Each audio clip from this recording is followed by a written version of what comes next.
time. Number 10. Latin. The language of ancient Rome and classrooms across the world. While some nerds would like to argue that it's still used today, and I'm sure a lot of you still know how to speak it, it is still used, but its widespread use outside of the medical profession or talking about ancient Rome is nil. Nobody ever says, well, I'm going on business in Europe. Better bring my Latin guide. That's a crazy statement because 1, this is an age of information and smartphones and the internet, so that kind of just beats maps and guidebooks every time. You can just Google everything. And 2, because nobody is speaking Latin. I did always find it weird that when reading a textbook in school, everything got a Latin name. You got your Felis Catus, you got your Canis Lupus, and many other things that I cannot pronounce. And I know there's gonna be some nerds out there like, yeah, I can read Latin, dude, stop, I know how to do it. Number 9, Sanskrit. Latin was the granddaddy of languages in Europe. Well, Sanskrit may have been the first written language ever, which is actually mind-bending to think about. Imagine coming up with words and sounds and characters, and then everyone around you is like, yeah, okay, yeah, let's go with this, I like this is cool. It's speculated that its passing was around 600 BC. However, you may still hear about this one outside the classroom as India has it down as an official language, considering that all the old scrolls and scripts of Buddhism and Hindu are written in Sanskrit. That just makes sense. And like Latin and its many philosophers, Sanskrit's own Vedas are up for study as well. Will I study it? No, I won't. I'd rather spend my time trying to make you guys laugh. Cause I can't read.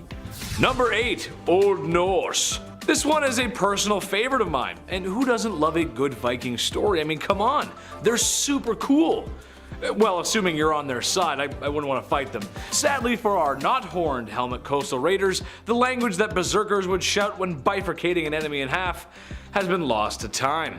How can this happen, you may ask? Well, it's quite simple actually. After settling so many lands and spreading out peacefully, eventually everyone was split up and time moved on.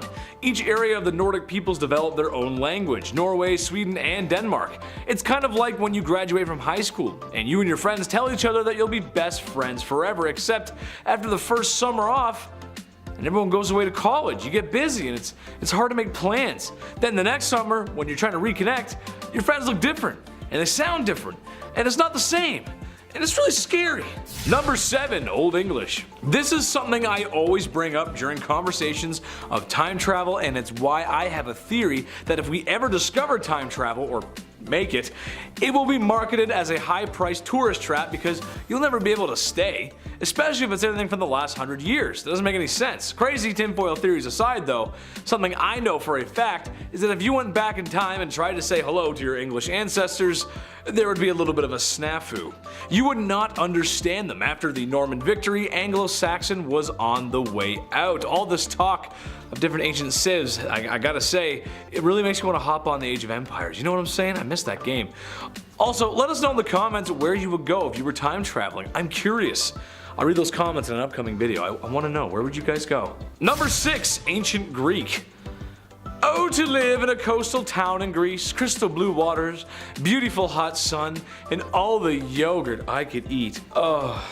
Nothing beats drinking wine, spread starfish in my birthday suit on my white marble terrace. Well, my dreams of living in Greece aren't the only things that have gone out the window. Ancient Greek simply evolved over time. Will I ever understand any of it? I doubt it.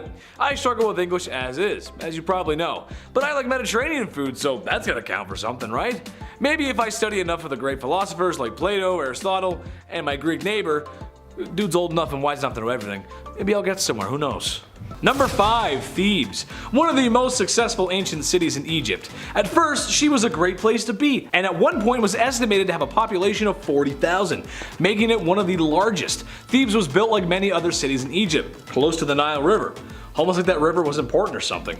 Naturally, since the city was a pinnacle of civilization, it made it a target for many other factions and issues, internal and external. The arrival of Greco-Roman rule doesn't help either. Eventually, the city deflated over time, including its economy, which for us humans is a big one. What, no money? I'm out of here! Number 4. Alexandria. Now this is one city I would have loved to see in its prime. Founded by the Greeks during their conquest, specifically Alexander the Great, it became one of the greatest cities of the ancient world. The lighthouse alone earns it a spot on this list, but some would argue the Library of Alexandria is much more important.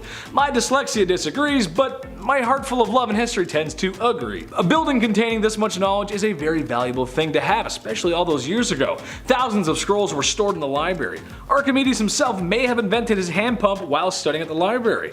Pretty cool. Well, where is it? What happened to it? Come on, Chad, tell us. Okay, hold on. As the legend goes, one Julius Caesar burned down some Egyptian boats that were chilling in the docks. And if you guys know fire, then you know it likes to jump from other things to burn. And it did. And now the library's gone. And now I'm here talking about it. Number 3, Babylon. Okay, I take back what I said. I would have loved to see the city of Babylon in its prime. Being that this city pre-exists a lot of the Egyptian cities, makes sense as to why it ain't there no more. It was humanity's first crack at civilization. We did okay there for a minute. Famous for King Hammurabi and his code of laws, which every first year law students know at the top of their heads.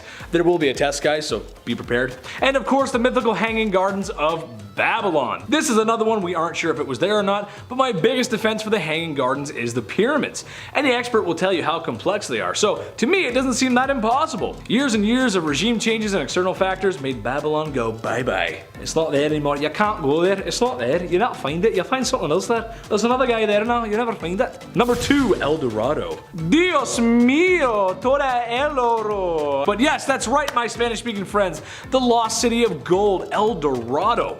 Well, maybe, it might not have actually existed either, but given the mouth-watering hunger the Spanish had for North American gold, they were willing to believe anything, including rumors of a city made from untouched riches. Plus, the other European nations hadn't got there yet, so this meant chalk one up for Spain.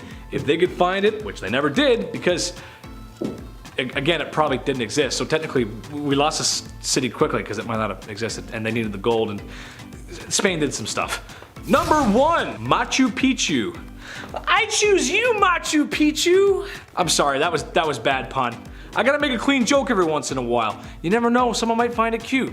We'll see. Speaking of cute and bad segues, we don't know much about Machu Picchu. There's just no written language to help us discover, well, what was going on there. What is going on here? Machu Picchu. Anyway, another bad joke. However, there is some speculation that it was built for a king, or the boss, or something.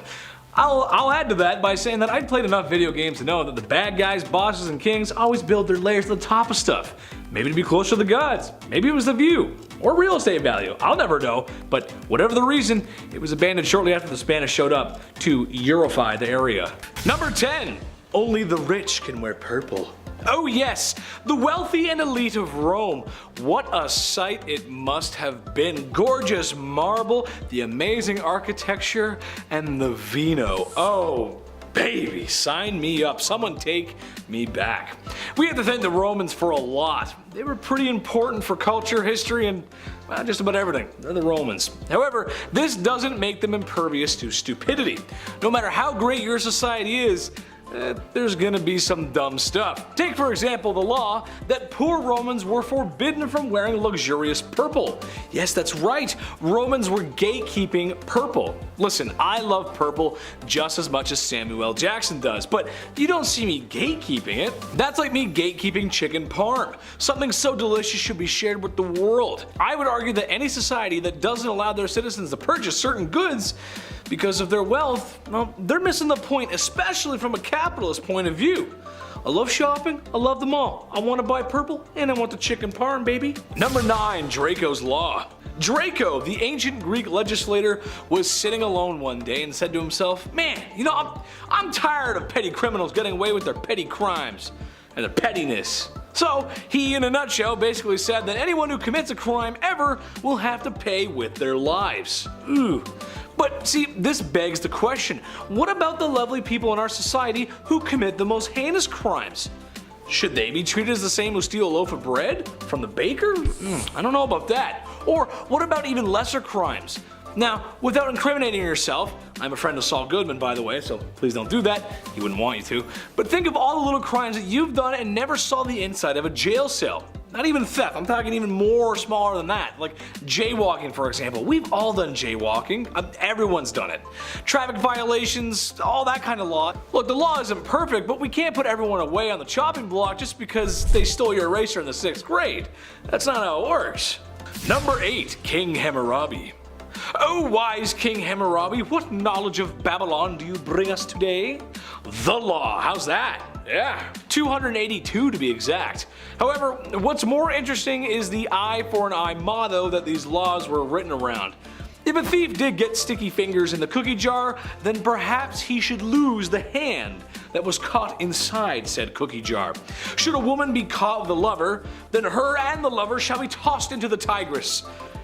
A man can have multiple lovers, though that's fine, of course. It has to be fair. Come on, it wouldn't be fair if a man couldn't do that. Come on. If someone accuses someone of something but can't produce acceptable evidence, then the person who was accusing would end up, well, not alive. I think you guys get the point. I have nothing to worry about because I'm a good boy and I've never done anything wrong ever. Nope, I've never been in the timeout corner. Number 7. Hands off my Cocoa Puffs. Wheat, grain. Today a lot of our grains get consumed in a bowl of 2% milk for a healthy and balanced breakfast. I'm a man who enjoys a little Quaker life. It's good stuff. However, back in ancient times, grain was important. Grain makes bread, and that's about as plentiful and cheap as you can get. So the Romans took it very seriously. If you dare cut or take someone else's grain, you could wind up in some real trouble, Buster, but only if you were a man. The D-life penalty wasn't applied to anyone that was young or not a man. Instead, they had to pay back double what they took in grain. Today, if someone took my grain, I probably wouldn't have an issue with it. I live in a city. I got no room for grain. It's too cumbersome. Plus, who has time to make bread in this lifestyle? I'm too busy trying to make you guys laugh. Although, if you guys want to cook and bake me stuff, I'm not going to say no. Number 6, false song. Another one from the Romans. This one is quite silly. Okay, so remember Weird Al Yankovic? Yeah, classic 80s parody songwriter and performer. He was living it up in the 80s, right? With songs like Eat It and Like a Surgeon. If you know, you know. It's good stuff. Well, there was a law in ancient Rome that forbid this kind of chicanery. Nonsensical tomfoolery, if you will. I, for one, enjoy some of the Weird Al stuff. It's funny, creative, and honest to God, some are just better than the original. That's how it goes. Well, you couldn't do this in ancient Rome, unless it was true. So basically, you can't sing about food unless it's really a song about food and not me changing the lyrics to an existing song that was already about food, otherwise you'd end up somewhere you don't want to be. Number 5. Inguni stick fighting. I remember when I was a kid, me and my brother would fight each other with sticks in the backyard. He hit me in the pinky one time so hard that my nail fell off. I think, as revenge, I'm going to learn the martial art of Inguni stick fighting and ask for a rematch. The Zulu people would essentially dual wield sticks or have a stick and a shield, and they would just go to town on one another. Now, honestly, this one ain't so bad. You ain't really seeing deaths here. The worst people get are massive scars that they wear as badges of honor. But when I flash back to the amount of damage I have sustained from ruthless stick-based attacks in my childhood, I'm gonna actively avoid that kind of situation going forward, I think. Number 4, jousting. They say this is what made King Henry VIII go mad. He had a wee bit of a spill during a jousting match. And look, I'm not here to tell you what's good and what's not about contact sports. I'm a Canadian. Our national pastime is a sport that didn't have fighting in it first, but after a bunch of Canadians had one too many rye, the proverbial gloves came off. When it comes to hockey, we'll feed you the right left, bud. And while jerseying the dusty center on the home team might be dangerous, bud, jousting is literally a whole other sport, bud. Horses running at close to top speed, mounted on top, a knight in almost full armor, or sometimes full armor, with a long dangerous pole. It's simple, just knock the other guy off of his horse without causing any serious life-threatening injuries. Easier said than done. Like I said, it might have done King Henry in. I talked to the chief. He was reffing a hockey game and said, "That's not it, bud." Number 3. A fisherman's joust. You know what seems like a fun time? Hopping in your favorite boat with your best buds, going into the Nile River and beating each other with oars and long pointy sticks. What makes the ancient Egyptian water jousting even more fun would be when it would get pretty bloody, and blood in the waters of the Nile means crocodiles and hippos, both of which will de-life you faster than you can say Tutankhamun. The game, like lots of other blood sports, was played out in front of comfortable, rich overlords who would laugh and cheer as you were torn limb from limb by angry water creatures. Romans actually had something somewhat similar, where they'd fill a coliseum with water and have naval battles against teams of captives who were sentenced to be de-lifed, and these were usually way more fatal than most other gladiatorial games. Number 2, rooster throwing. There was another name for this sport which immediately caught my attention because I thought it was something totally different, and it's not what I thought it was, sadly. Well, basically for this one, you get a rooster, you tie it to a pole, and you throw things at it until dinner is ready, because it'll probably be ready for dinner since you've thrown so many things at it. I don't have to tell you how cruel that is. This was a group event too, because if you weren't with a group, it would be kinda weird. Imagine walking down a secluded alleyway and there's a dude with a chicken tied up to a pole and he's just hitting it like Mike Tyson hits a punching bag. You'd back up real slow and far away from that situation. Personally, I'd recommend bowling, a sport that makes you look like you commit crimes, but not actually doing them. Number 1, shin kicking. What the hell? Why? Why? Why was our idea of a fun old time to grab each other by the throat and ruthlessly kick each other in the shins until one of you hits the dirt? No, I don't like it. But then I find out they first did this heinous act of combative entertainment with steel-toed boots. They train by hitting themselves in the shins with hammers. Am I missing something about this? How is this fun? Please explain, someone. I feel like I'm getting mad at the fact this exists. You know what? It's even something that people still do. There's a damn World Shin Kicking Championship. Andrew, tag me out, man. I've had enough. Number 10. Mesa Verde. When I think of places I'd like to pop my city, I can honestly say I don't first think of under a cliff. But think about it. Natural protection from the elements, assuming the cliff doesn't erode away over time like everything does, dropping huge chunks of rock on you from above. At Mesa Verde National Park in Colorado, you'll find the remains of cliff dwellings and the cliff palace of the Pueblo people who inhabited the area around 900 years ago. The Pueblo people lived for a long time, on top of the mesas for over 600 years, and then began to move to and build anything from storage rooms to whole villages underneath the cliffs, probably for protection from the climate change and harsh weather, but I'm assuming it was to just get some well-needed shade. Number 9, Samarkand. All roads lead to Rome. Well, then all Silk Roads lead to Samarkand. Or at least it was a famous pit stop along the way. No one is quite sure when Samarkand was founded. Some evidence suggests that there had been humans living in the area from at least 40,000 years ago. Long time. But one thing is for sure, both its history and finances were quite wealthy. Silk, jade, and all the goods that the Silk Road offered made their way to and through Samarkand. This made the city very wealthy. It exchanged empires the same way I exchange bad gifts from your aunt at Christmas. Persian, Greek, Mongol, and most recently Soviet, in what is now called Uzbekistan.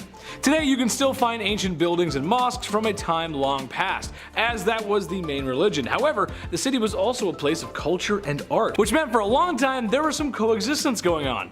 But it's really nice amongst the different faiths. Very nice, I like. Number 8, Orkney Islands. You've heard of Stonehenge, but that's been overdone countless times before. You want something new, a different location with the added benefit of having other sites for the kids to go to and check out nearby. Look no further than the stunning Orkney Islands, home to the stones of Stennis, Mayshao, the Ring of Bodgar, and Skara Brae, otherwise known as the heart of Neolithic Orkney. Stennis is our main standing Stonehenge-like attraction. Mayshao is a lovely underground burial mound sporting some striking 12th century Viking graffiti. Skara Brae is an in-ground stone-built Neolithic settlement. And last but not least, the Ring of Brodgar is an even bigger circle of stones. You'll be well removed here at Orkney, situated as an archipelago right at the tippy top of Scotland with stunning views, angry Scottish neighbours, and the Nordic-founded town of Kirkwall. Just bring a jacket, maybe. Number 7, Nam Madal. This is one I had never heard of before. Very interesting too, especially when it has been described as the Venice of the Pacific. Sometimes I'm described as that. Not really. Some even think it has connections to Atlantis. Ooh, maybe. That I'm not sure of. However, if you took a pleasure cruise with your spouse down to the Pacific, and why not? Most people can't say that they've done that, so go do it. You would find an ancient stone ruins built upon some land, and more interestingly, built upon a coral reef. A series of small artificial islands connected by canals. Once belonging to the Soudler dynasty, I'm pretty sure I said that right, which yes, that's new to me too. Today, Namdal is a protected heritage site, so you know what, bumblebees? Don't go there and take anything that you weren't supposed to. Go look, but don't touch. I'm watching. I'm watching. Always watching. Number 6. The city of Karlsruhe. The ancient city of Karlsruhe is the oldest civilization center in the whole of the Americas, being over 5,000 years old. You'll find this lovely World Heritage Site in the desert of Peru's Supa Valley, north of the Lima River. Being first built in 26,000 BC before the Great Pyramids were even built, the site itself has temples, an amphitheater, plazas, and ordinary houses. The society that actually built and lived here were apparently a gentle society, built on commerce and pleasure, which is backed up by the fact that we haven't really found any defenses, mangled bodies, or tools of war. We did find tools of music though, specifically 32 flutes and 37 cornets. So the Andean people who inhabited this place didn't fight, and they knew how to have a hoedown. Let's bring back this way of life, yeah, maybe? Number 5. Iron Pillar.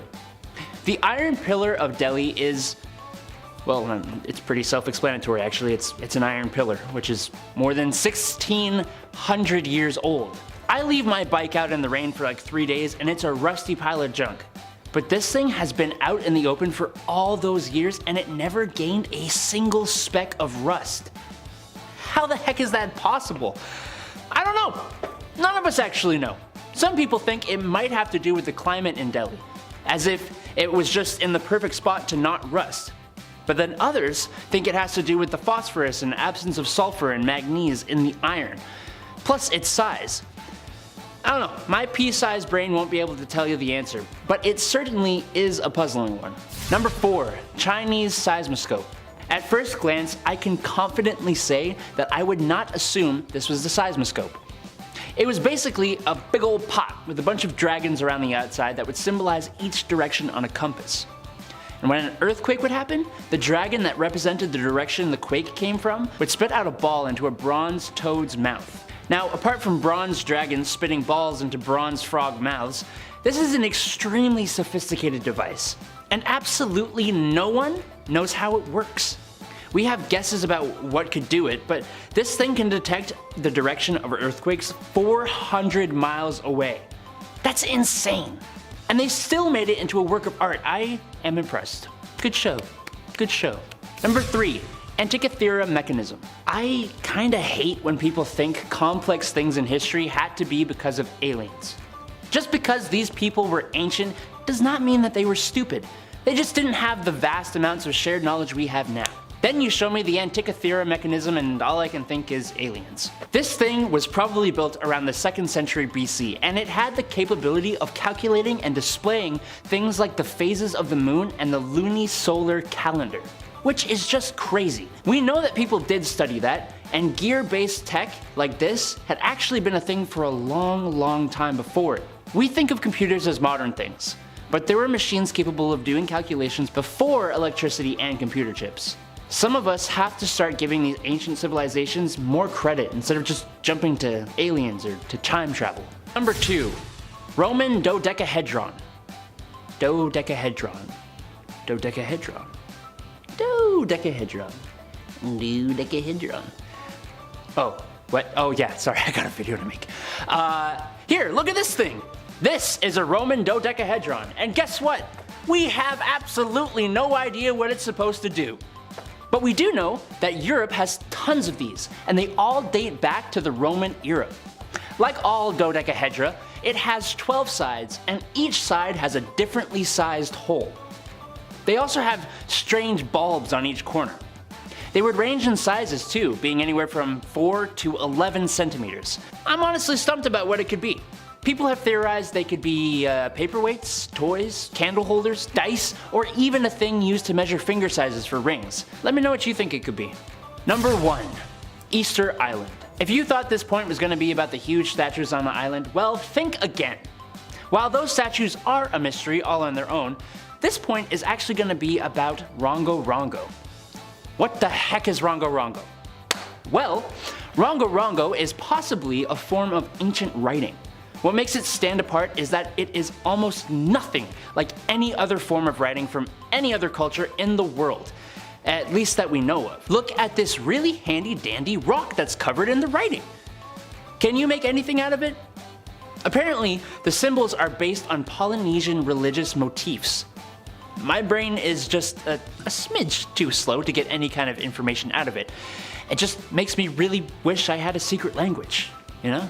Number 10, Atlantis, the poster boy for lost cities and the name given to many gentlemen's clubs across the world. Yes, the lost city of Atlantis always comes to mind when talking of ancient cities. I mean, how could it not? A beautiful ancient Greek port city with straits surrounding an island, or at least this is how it was described by our boy Plato, and pretty much everything we know about the sunken city comes from him. Was it really a wonder of the ancient world? Was it really anything like he describes it? Or anyone describes it for that matter? Maybe, but we're not even sure. We're not even sure if it really existed beyond Plato's writings, to be honest. There have been some evidence to suggest that a city of its likeness existed near Spain, but calling that concrete proof is like saying I never once had a beer in my life. It would be beyond me and the boys to crack open some cold ones. I've never done that. And I'm definitely not gonna do that this weekend. You guys wanna have some beers or what? Number 9, Troy. Remember when Brad Pitt was Brad Pitt? I know, right? I don't know what it is, but he's just not the same dude anymore. Maybe he got old.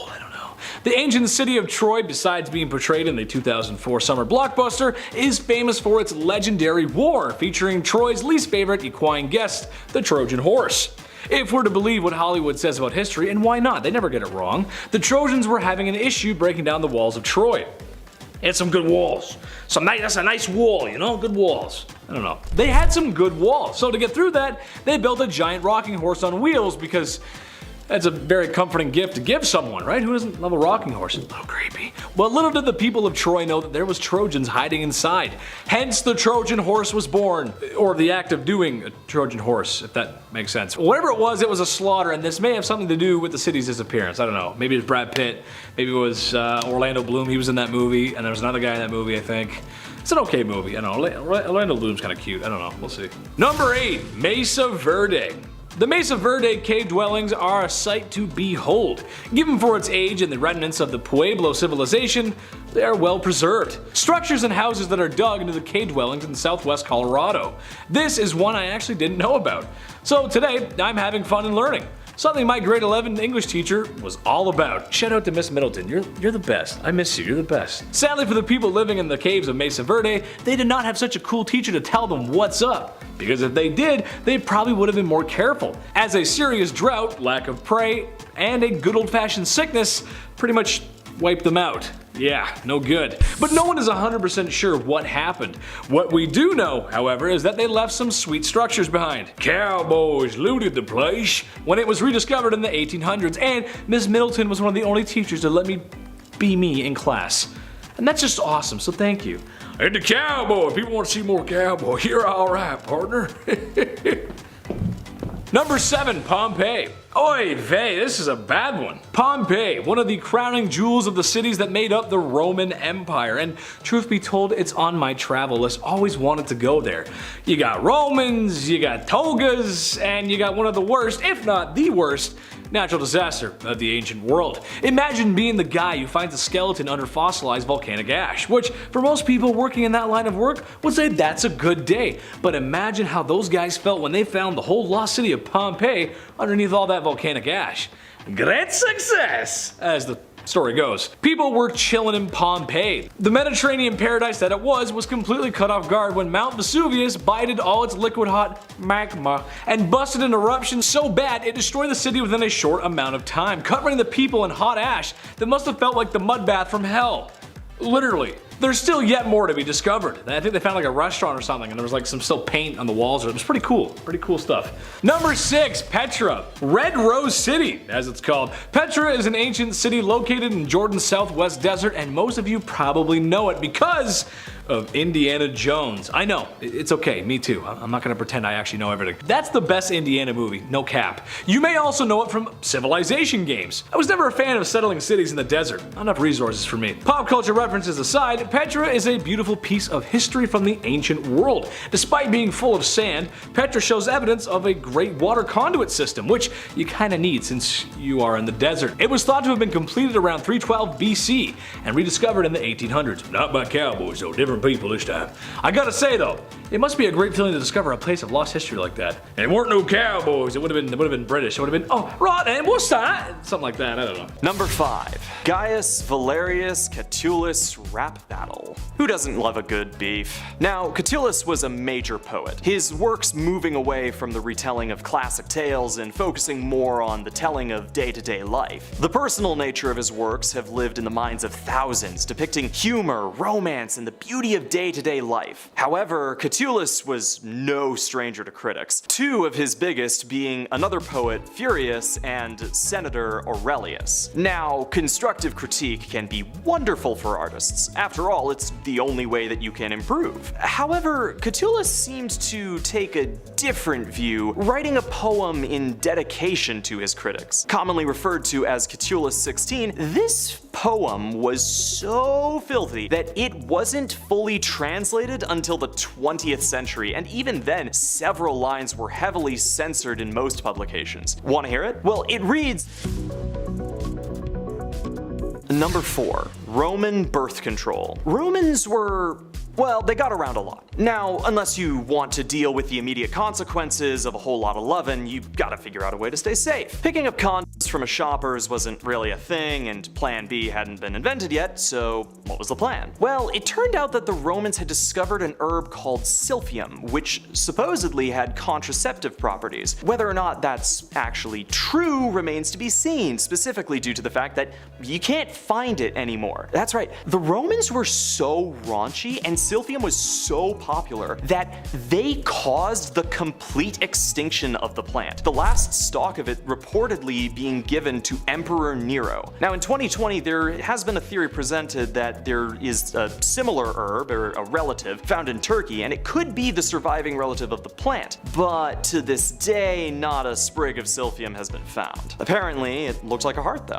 Aww, ecological devastation. Number 3. Roman baths. The terms made its way around. Roman baths are synonymous with the country and culture as a symbol of civilization. But you've listened to enough of this list so far, so you can probably figure out where this is going. See, while Romans were known for their hygiene, urine laundry aside, they were usually pretty nasty when it came to bath time. Soap wasn't really a thing, so the baths were basically just huge vats of oil that they just slather up all in there. Now these oils were perfumed, but they were also reused frequently and were washed off using a strigil, a sort of scraping tool, so you know, just spoon the dirt off. Ugh.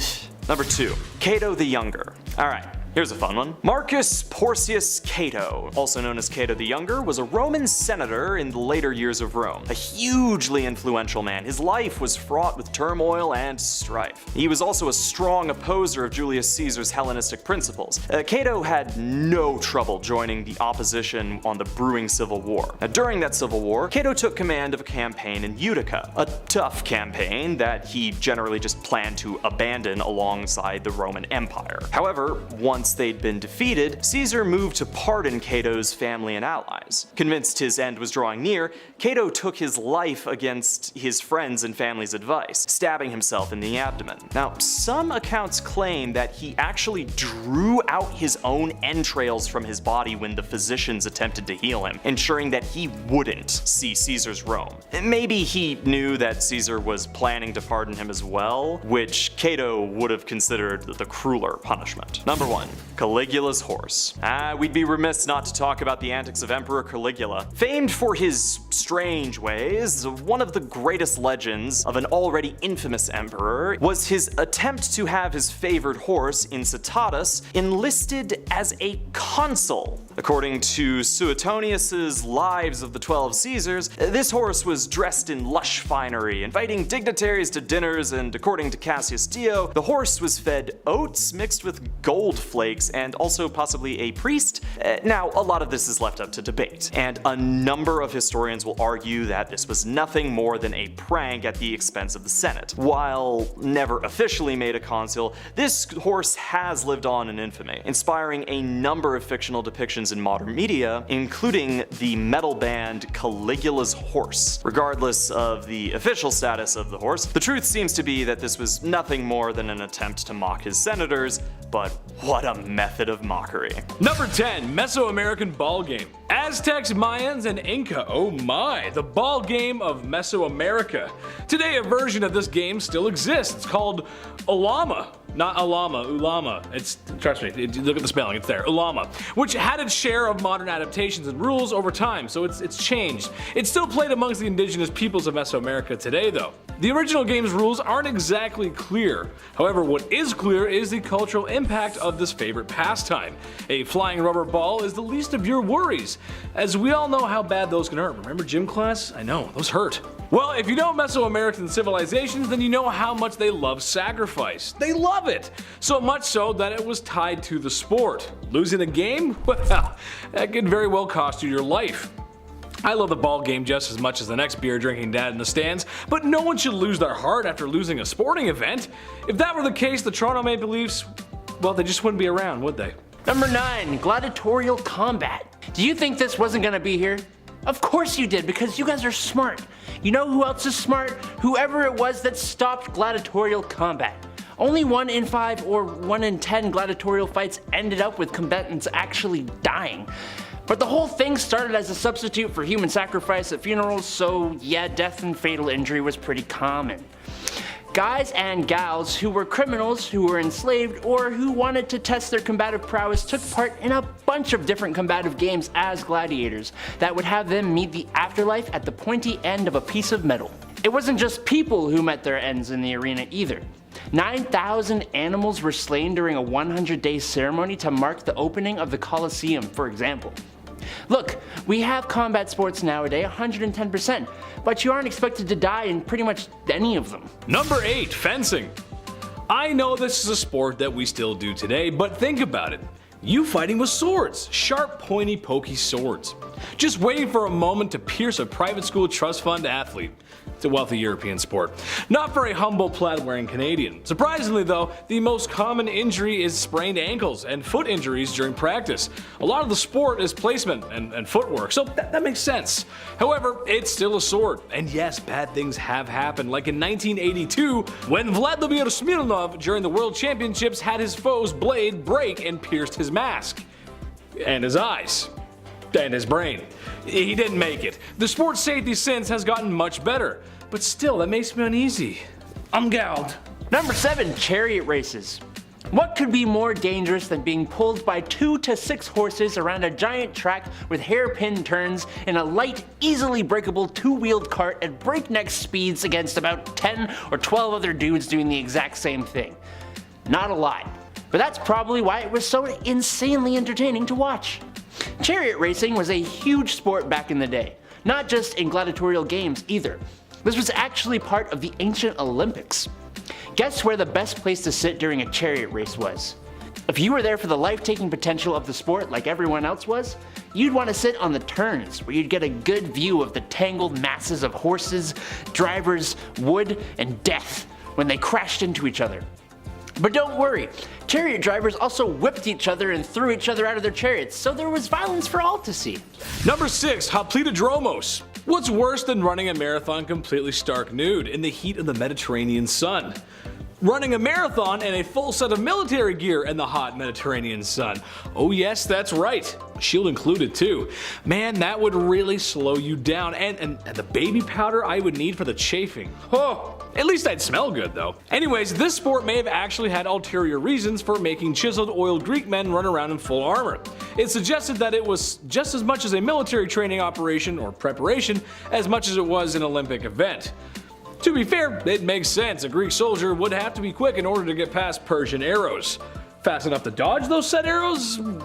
Probably not, but the ancient Greeks are smart, so if they're doing something for a good reason, then I trust them. That makes sense. That makes sense, right? Yeah, sure. Number 5, cricket gladiator. They say that if bread is the first necessity of life, then recreation is a close second. A quote that the ancient Chinese lived by. Blood sport being a common denominator of the day. So, were the Chinese warriors dueling it out with martial arts and unique fighting techniques? Or cricket fights? Yeah, you guessed it, cricket fights. Cricket fights were a form of gambling and hobby that pitted male crickets against one another. This was the real deal too. These crickets were treated like prize horses today. These bad boys were bred for the sport, extremely violent and ready to destroy. Actually, unlike other harsh and cruel gambling sports, cricket fighting often didn't end up harming the cricket. While being kept in a clay pot, they were fed good diets, and even had female crickets dropped in the pot right before a fight. Just so the little guys know what he was fighting for out there. You go get him, Tiger, go get him. Number 4, of lice and men. You guys love your hygiene videos, as we've done a lot here on this channel. And you don't need an expert to tell you that as humans, we did some really gross stuff in the past.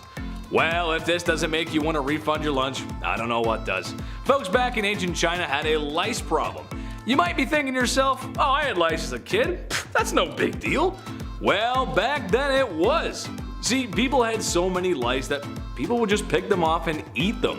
I mean, come on. Are you really gonna let all that juicy protein go to waste? Doctors would recommend eating ash to aid people that had stomach aches from consuming too many of the bugs. They also used lice to determine how healthy someone was. If lice were crawling all over the person, they would live. But if the lice were jumping off the person like a rat fleeing a sinking ship, they would not live. You can tell this was a time of great medical knowledge and understanding. With that logic, a corpse with flies around it still has a good chance of making it to work the next morning. Number 3, the Black Death. This Silk Road was an economic and political trade agreement made and traveled by empires in Asia and Eastern Europe on multiple trade routes that expanded culture, technology, and learning. But of course, that wasn't the only thing being exchanged. Unfortunately for traders and people just trying to live their lives, the bubonic plague was making its rounds and spreading along the Silk Road. Sadly, the bubonic plague would claim millions of lives across the old world, the grossest part being the acral necrosis. Acral necrosis is the black discoloration of the skin of the extremities due to decreased blood supply to the affected areas. That lovely symptom is probably how it became to be known as the Black Death. Thanks, Silk Road. Number 2, scabs are us. The Black Death might have been the biggest and baddest disease of the ancient world, but it wasn't the only one. There were other bad characters in that bunch. Meet smallpox, another very contagious disease that would start with a red rash and develop into small pustules. They then turned into scabs and fell off. Top Chinese doctors at the time thought, hey, what if we give the scabs to people in hopes they build an immunity? Like some sort of pseudo-barbaric vaccine. So they took scabs from sick patients, and after for sure washing their hands, crushed the scabs into a powder and blew it up people's noses with a pipe. It kinda worked, but a lot of people died in the process. Man, what a time to be alive, or maybe dead. With healthcare like that, you're probably just not gonna live too long anyway. Number 1, the century of humiliation. The 1800s were not a hot time for China, and yes, I can hear you, I know what you're gonna say. It wasn't exactly ancient times. The 1800s are kind of considered to be modern times, but China had one little problem. China had been pillaged and bullied by foreign powers, which if you couldn't tell is never good for your country. And really, you need to sit down in history class to fully understand everything that was going on up to this point.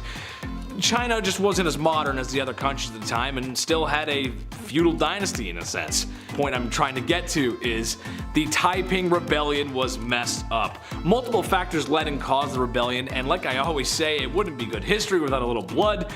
And after the Opium Wars, which was involved with that and cause and effect, a famine and some other diseases that actually weren't pea related, millions were dead as the century did become to know the century of humiliation. Number 10. Greek fire. You know what's scary? Fire. You know what's even scarier than that? Someone who can shoot streams of fire at you.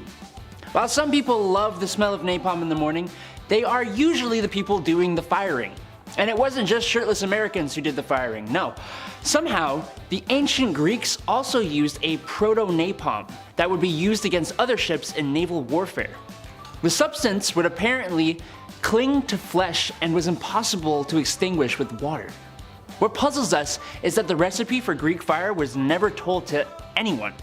It was a secret on the same level as the Krabby Patty secret formula. People have experimented with different ingredients that the Byzantine Empire had access to. The Mythbusters, my favorite scientists, used naphtha, which is made from a light crude oil, mixed with pine resin, and they burned down a ship in a few seconds. I'm sure at the time, people thought that those who used Greek fire were wielding the power of a god or something. Number 9. Damascus steel. While off on the Crusades, a lot of Europeans came into contact with things they'd never seen before. Spices, for example. Please cut it with the bland food, guys. Please. Another thing they saw were warriors who wielded blades that could slice through floating handkerchiefs but also bend to ridiculous degrees without breaking. These blades were made from what was called Damascus steel. But for some reason, we actually have no idea what these blades were actually made of, or what the process for making it could even be. Some people think it could have been made by mixing iron with plant matter, which could have given the kind of flexibility I'll never have. But we don't know what plant matter, and we don't even know for sure that's how it was done. Best guess is that it was made of crucible steel, which, can I just say, sounds really cool. But that's just a theory. Wait, that's the wrong channel. Number 8. The Voynich manuscript. This may be a little bit insensitive of me, but the drawings in the Voynich manuscript kind of look like the same things I used to doodle in my notebooks when I stopped paying attention in class. I definitely never wrote like that though. The Voynich manuscript is named after Wilfrid Voynich, who was a Polish collector and bookseller in 1912, when he acquired the manuscript. It's from around the 15th century and is written in this really cool looking code with strange drawings. The font actually kind of reminds me of the font from Lord of the Rings. Does anyone else see that, or am I weird? A lot of the pictures drawn in the book seem to be plants. But then you get the random page that has a string of what looks like pregnant women and you're back to square one. I don't know, but I'm still going with somebody's encrypted notebook with fun doodles for when they're bored. Number 7. Ulfbert swords. How do you make a sword that your society did not have the technology for? That is an excellent question, and it is the question that Viking Ulfbert swords pose to historians. The problem with Ulfbert swords is that the technology required for making them did not appear until about 800 years later. Now the thing that kind of bothers me with that assumption is we are assuming that it didn't appear until 800 years later because we haven't found evidence to prove otherwise, except for the swords themselves. In Viking society, a lot of stuff was made with wood and other degradable things, which makes it really hard to know too much about the ancient peoples. What's really interesting is how a Viking sword bearing an Arabic inscription was found. Perhaps these swords were made with Damascus steel, the recipe for which was given to the Vikings through trade, maybe? We need more evidence to know for sure. Number 6. Baghdad battery. Do you know how a battery works? Allow me to explain. I don't really know. What I do know is that it involves chemistry.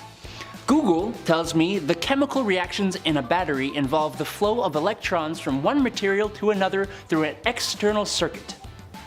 I don't know. We often think of batteries as a moderately modern invention, and for the most part that's true. But then there's the Baghdad battery. The Baghdad battery, or batteries because there were a bunch of them, were discovered outside modern-day Baghdad in Iraq in 1936. And it's basically a clay pot with a copper cylinder inside of it. Inside the copper cylinder was an iron rod held in place with asphalt. Now, if you take an electrolyte liquid like even grape juice or something, and put it in the pots now become batteries, generating about 2 volts of electricity. The crazy thing about this is that they were found in a Paleolithic village, which is like the Stone Age. We have absolutely no idea what the electricity was used for. Probably because it's fun to administer minor electrical shocks to yourself, right? At number 5, bipedality. As we are more than aware, we are bipedal. Humans walk on two legs, and it's been like that for millennia. Now you're probably asking yourself, Bree, what's so mysterious about that? And I will tell you, dear viewer, the thing that is so mysterious about our bipedality is the fact that we have no idea why we evolved this way. There are a lot of theories, but the bottom line is that we don't know why our primate ancestors decided to just up and start walking all of a sudden. There was once a running theory that we became bipedal as a way to adapt to our surroundings. It was thought that because of the changing climate in Africa, the forest that we once inhabited started to dry up, and so we had to adapt to living on the savanna.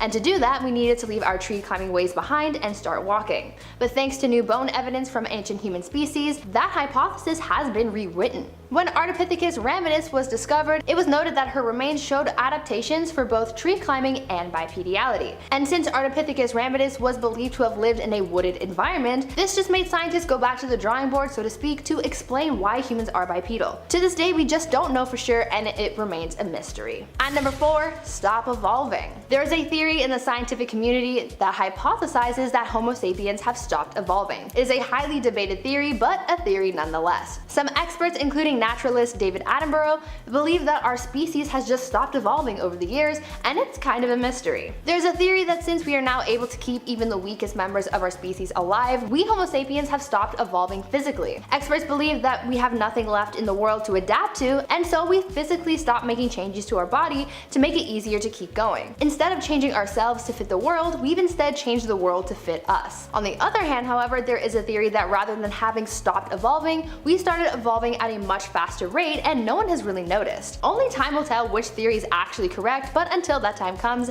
this will remain yet another human mystery. At number 3, punchable faces. Have you ever just wanted to punch somebody in the face? I know, weird question, but it applies here. Another pretty mysterious thing that ancient humans did was evolve punchable faces. Yeah, weird flex, but okay. If you were to punch someone in the face, they would be relatively okay for the most part. I mean, yeah, they might walk away with some bruises and whatnot, but for the most part, they will survive. This is because hominids evolved so that we could take a hit. Well, more specifically males. The male face was designed to be able to take a hit and just walk it off. Based on research done by evolutionary biologists, male facial structures started to firm up over time because they were constantly getting into fights and they needed to be able to adapt to getting hit several times. You have to remember that back in the early days of man, we didn't really have weapons to start with. For a long time, all we had was our fists, and so when someone was threatened, they had to duke it out. Eventually, we evolved to be able to withstand a punch, and that is why Jake Paul is able to get punched so many times and get back up. Unfortunately. At number 2, self-domestication. Another really mysterious thing that ancient humans did was they domesticated themselves. Self-domestication in humans means that over time we evolved towards having more collaborative, docile behavior. To survive in groups, we needed to be able to work together, and over time we evolved so that this was possible. We weeded out that aggression so that we didn't have the innate desire to attack other humans who came into our groups. And though this all sounds nice, this self-domestication also has a dark side that is revealed when you bring up the topic of our darker histories like war, slavery, and mass killings of certain groups. Because we became more docile, we also became ignorant to people who weren't part of our group, which is why later on in history we saw this theme of marginalizing and discriminating. The idea of self-domestication is pretty wild when you think about it, because rather than us become more docile through the influence of an outside force, we somehow had the idea to do that ourselves. Unless the aliens did this, which honestly could be very possible. And finally, at number 1, mass extinction. Now this one might not necessarily be mysterious, but it is concerning, and it paints a picture of where we're headed as humanity continues to manipulate the earth. While humans were evolving in Africa, the rest of the world's creatures were thriving for the most part. In many parts of the world untouched by human influence, there were megafauna. These megafauna were able to live and thrive for thousands of years, at least until Homo sapiens came along and ruined everything. As we started to traverse the globe, creating settlements and beginning the story of humanity, we also in the process killed off most of this megafauna, causing a mass extinction of these creatures. This extinction event, which scientists have called the Holocene extinction, is still ongoing. Most of the large mammals who have ever roamed the earth were wiped out around 80,000 years ago and went completely extinct by 10,000 years ago. Some scientists want to blame this on climate change, however in a lot of places the timing of the first human settlements and the extinction of certain animals line up too precisely to completely excuse us from having caused damage to the Earth's megafauna.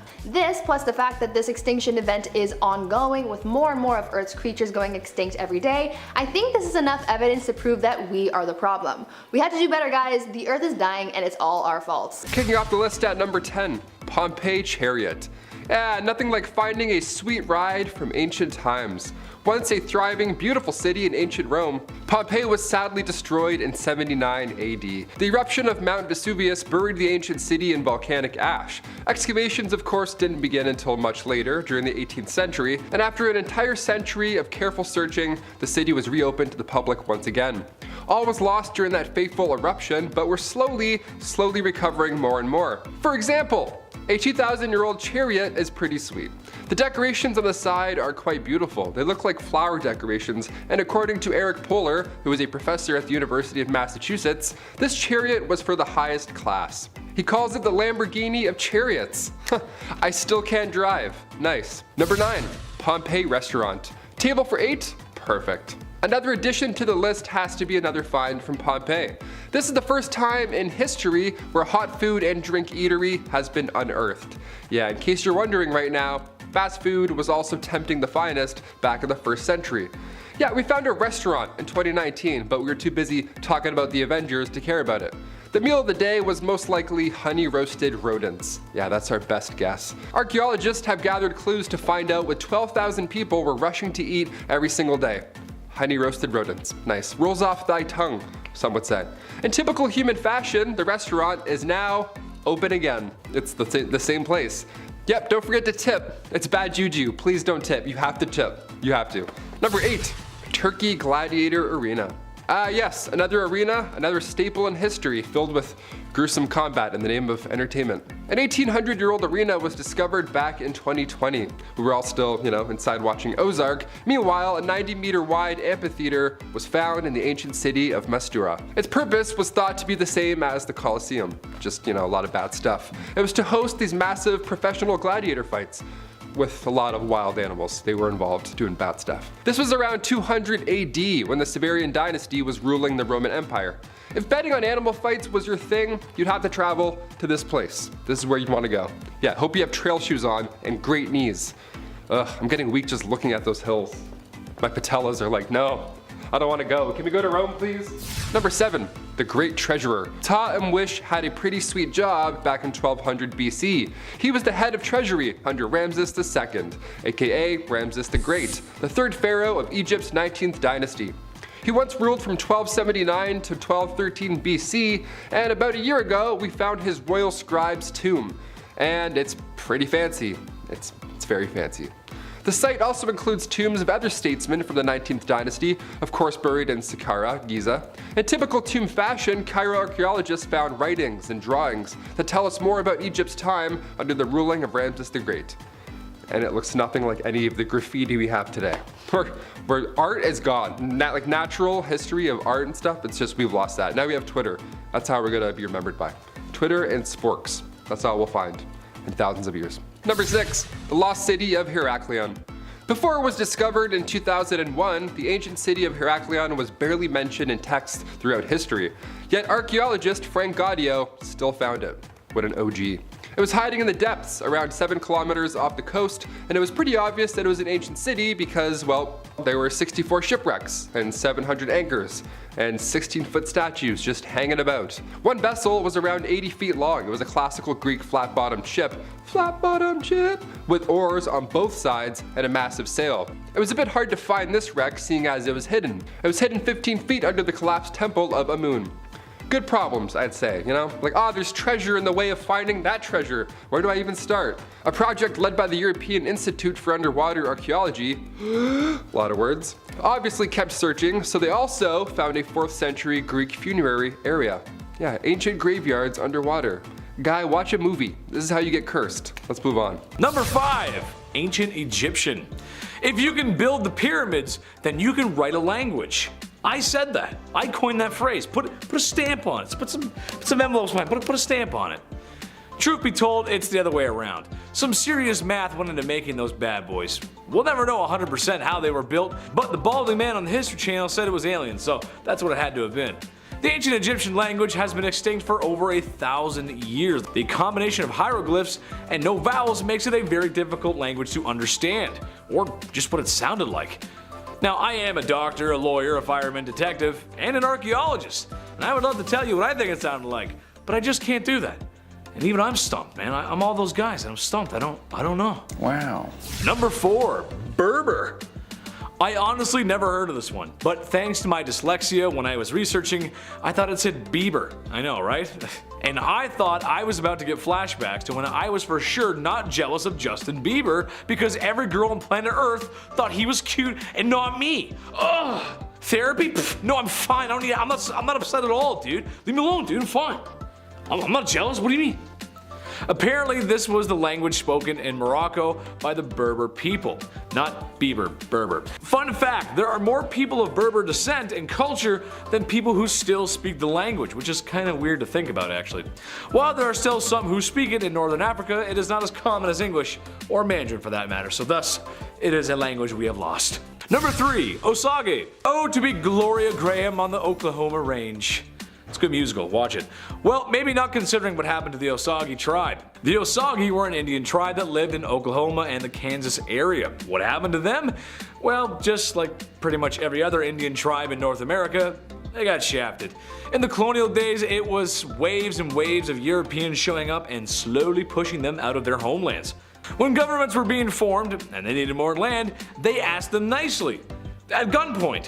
Through years of people being moved and culture diluted, the language slowly dissolved over time. Today, there's only about 15 to 20 speakers of the Osage language, which over time is a far cry from what it originally sounded like. So hence again, it is a lost language. Number 2, Apica. Enter the Mato Grosso, South America, thick, dense jungle. Hiding in that thick rainforest vegetation are creatures who go bump in the night. Panthers and jaguars, venomous snakes and bugs, piranhas, and a weird fish that likes to swim up urethras. There's a pee-pee fish. Why? Why would they do that? Who made that? Why would the river do that? However, something cool to find in the jungle is the last speaker of Apica. Apparently, there's just a bro chilling in the rainforest like, yeah man, I'm that guy, pal. I'm that dude. Come on and learn some Apica, dude. I'm your guy. Brazil, being a Portuguese colony, eventually replaced all native languages, including Apica, just like they did in North America. Same sort of situation. Well, as long as the dude gets to chill in the rainforest and nobody's actually trying to cut the Amazon rainforest, I'm sure everything is fine, right? The approaching sounds of chainsaw. You know what I mean? Number 1, Akkadian. The cradle of all civilization, the civilizations of Mesopotamia, between 2 rivers. When people figured out that if we throw seeds in the ground and add some water and wait for the sun to soak that up, that makes lots of food. And if you own that land, that means you own the food, and that's what everyone needs to live, and that means you become king. And when there's lots of food, you need workers to harvest the food, which means you need money to pay the workers. And now there's towns and language to share and buy in the market. And that's exactly what happened in Mesopotamia. It was a really messy description, but we're gonna go with it. Where the first empire was formed, the Akkadian Empire. With that is the Akkadian language, which was a fusional language originating from Assyrian. If we had a time machine, it would be cool to see this stuff happening, the dawn of modern civilization. Many parents at home will understand this euphemism. But since this was the first empire, just like your first kid, it's bound to make a few mistakes, here and there. It's okay, we got it right on like the 3rd try. Shout out to all the firstborns who were the test child. How you doing?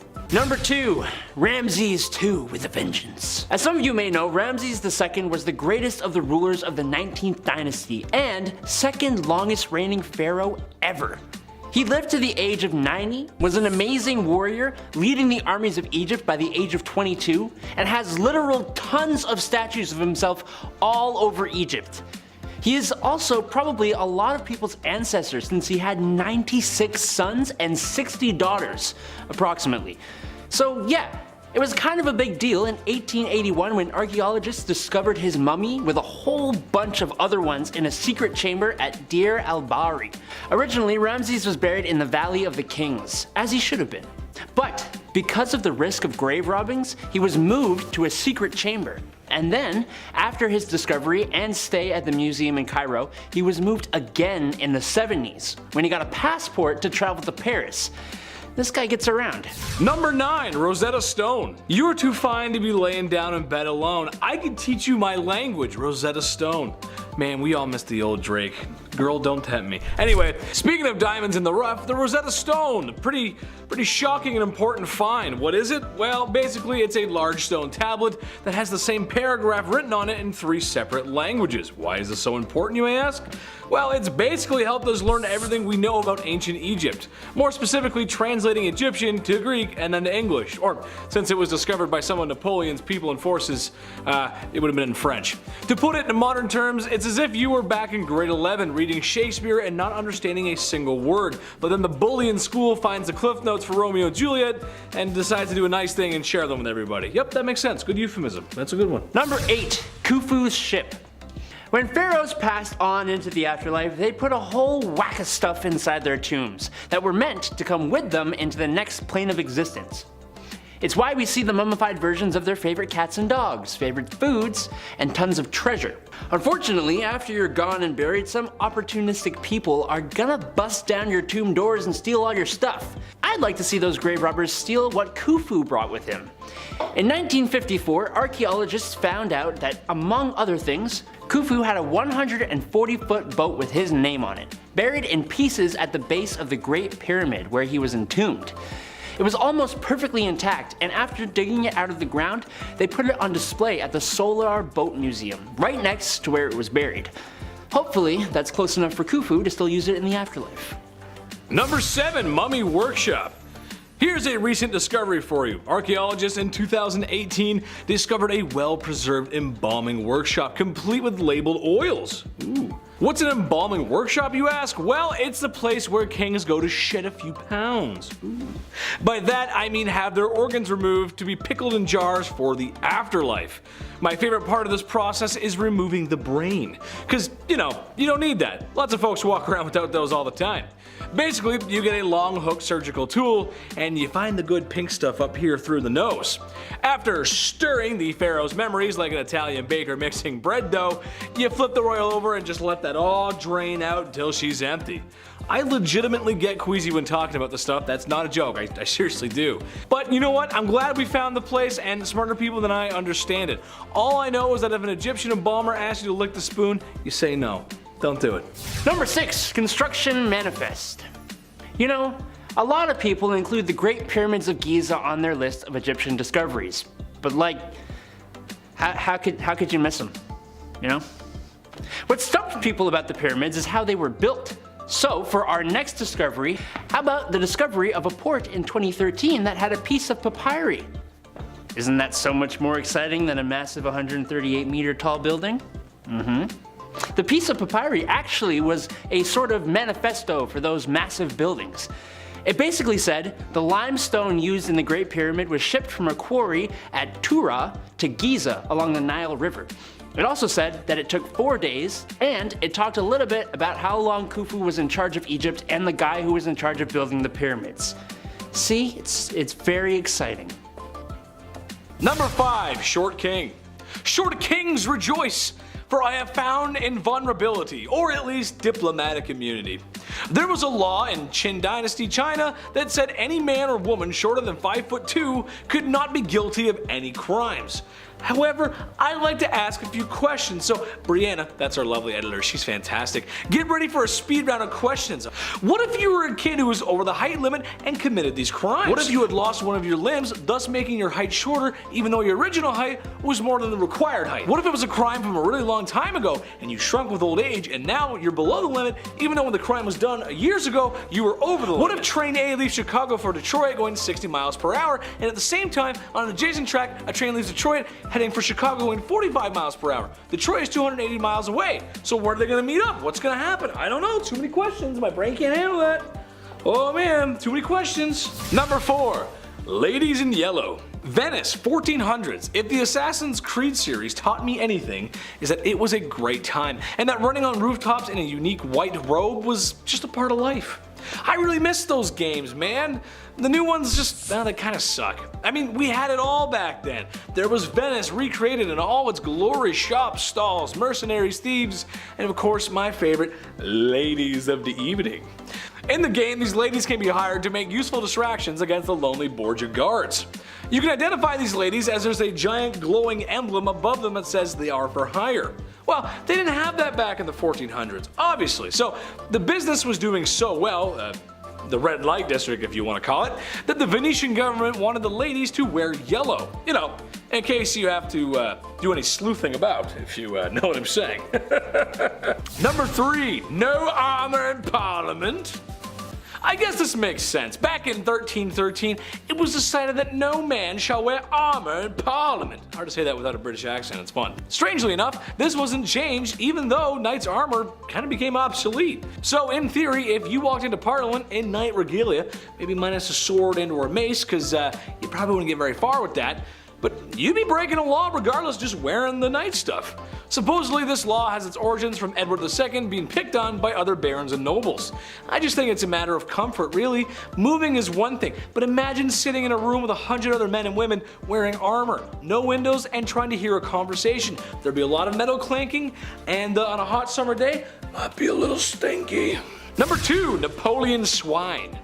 This one is just too weird not to mention, but Napoleon, the Corsican ogre, mostly remembered for his military tactics, and to be fair, the dude was good. He was pretty good. However, not talked about very much, or at least as much as his military successes, was his crazy political stint as the Emperor of France. Yeah, weird. France was going through some changes, and during all this craziness, Napoleon managed to make himself emperor.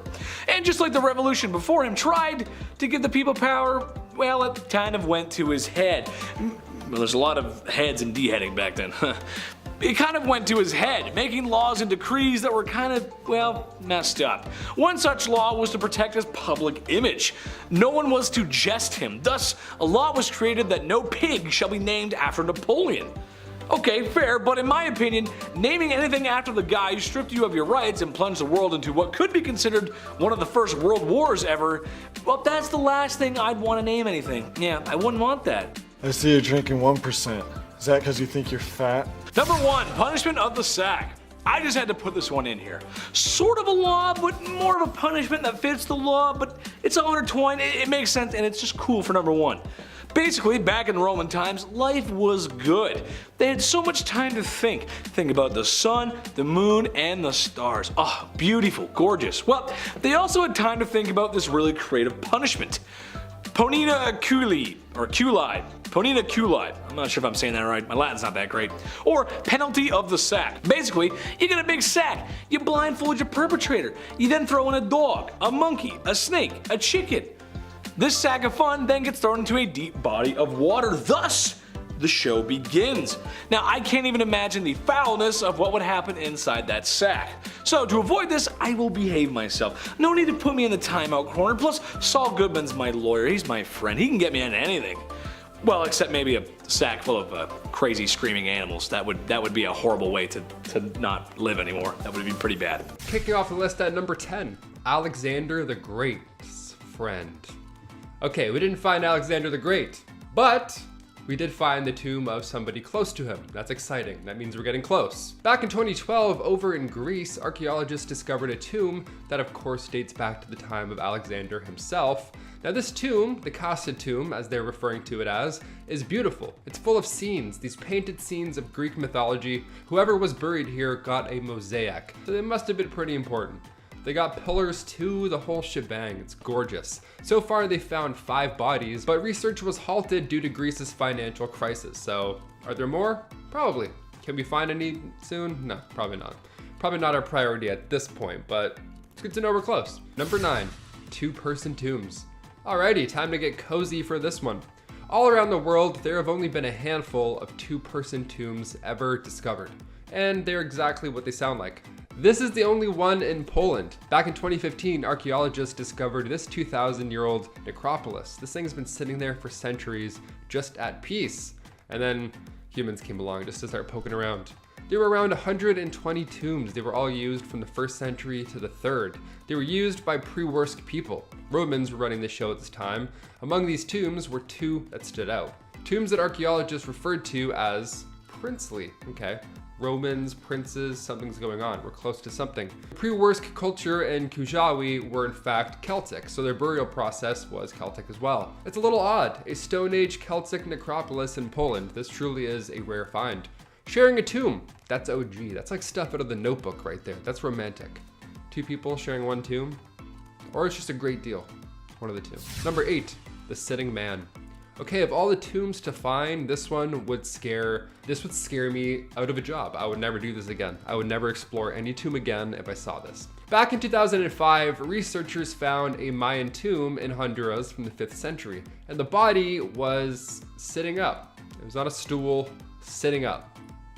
Again, if I walked in and saw this, I would sign out. I would be like, okay, that's my 2-week notice officially. See you later, Bob. See you later, Mike. It's good knowing you guys. Whoever was the first person to look and see that, very brave. This man was an elite member of the Mayan Empire. He passed away around 650 AD, so a little while ago.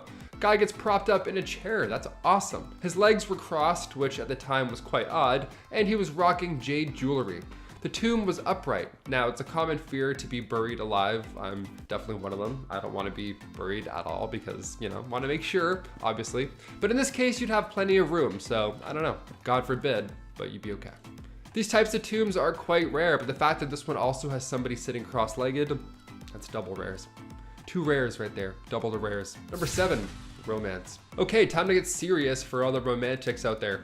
More often than not, when we see depictions of love from 4,000-year-old tombs in Saqqara, we don't see the couples looking into each other's eyes or anything. We don't see them swiping right on Tinder. These hieroglyphs never had such a connection until this discovery. Usually they're facing the same direction, but this time these lovebirds couldn't take their eyes off each other. So, who were they? On the left there, we have the handsome Kahai, a singer, next to the lovely priestess, Merititas. In that tomb, of course, lies said couple, but as well as their whole family afterwards, all the way to their grandkids. So they used this tomb for quite a while throughout the family. How lovely is that? Number 6, the Terracotta Army. And immediately onto something not so lovely. Okay. We're covering all the tombs this week, so of course in a part 2 we have to mention the Terracotta Army. The tomb of the Emperor Qi Shi Huang, aka China's first emperor. In this tomb we can find 8,000 statues, but they all have unique carvings on their face, as if to suggest these are all custom statues representing real people. The emperor believed that after he had passed, he would have the spirits of his enemies face him again, so he wanted to be prepared, even after death. The emperor decided to close the tomb before the workers even had a chance to get out. Yeah, horrible history right there. He was worried his enemies had found out, so there's lots of statues and dark history just locked up down there. I didn't want to go down there and see that one. I mean, as a find, as a whole, that's an amazing discovery. That many statues? Then when you start thinking of the history, you're like, it's horrible. It's horribly sad. Number 5. Hattusa. Rejoice, my late 90s PC gamers, for I bring another point in your honor, the city of Hattusa of the Hittite Empire. Before this list, my only knowledge of the Hittites came from Age of Empires. I swear, man, every time I start up a random scenario and just looking for a little 1998 nostalgia, the Hittites come up and attack me before I can get my walls up. It's the worst. Well, this makes a lot of sense actually, because the Hittite Empire was one of the first civilizations to reach the Iron Age. In real life, Hattusa was the capital of said empire. Today, the very beautiful ancient ruins can be found near Turkey. So the question is, how did such a strong empire fall? The answer was the Assyrians. Over time, the Assyrians conquered more and more, until Hattusa kinda just was depopulated. There's been some interesting finds at the sites as well, such as 2 sphinxes that the international community got into an argument over whose museum they should sit in. What's the lesson in this one? Well, nothing lasts forever, and maybe wait till I build my walls to attack me. Just wait, dude.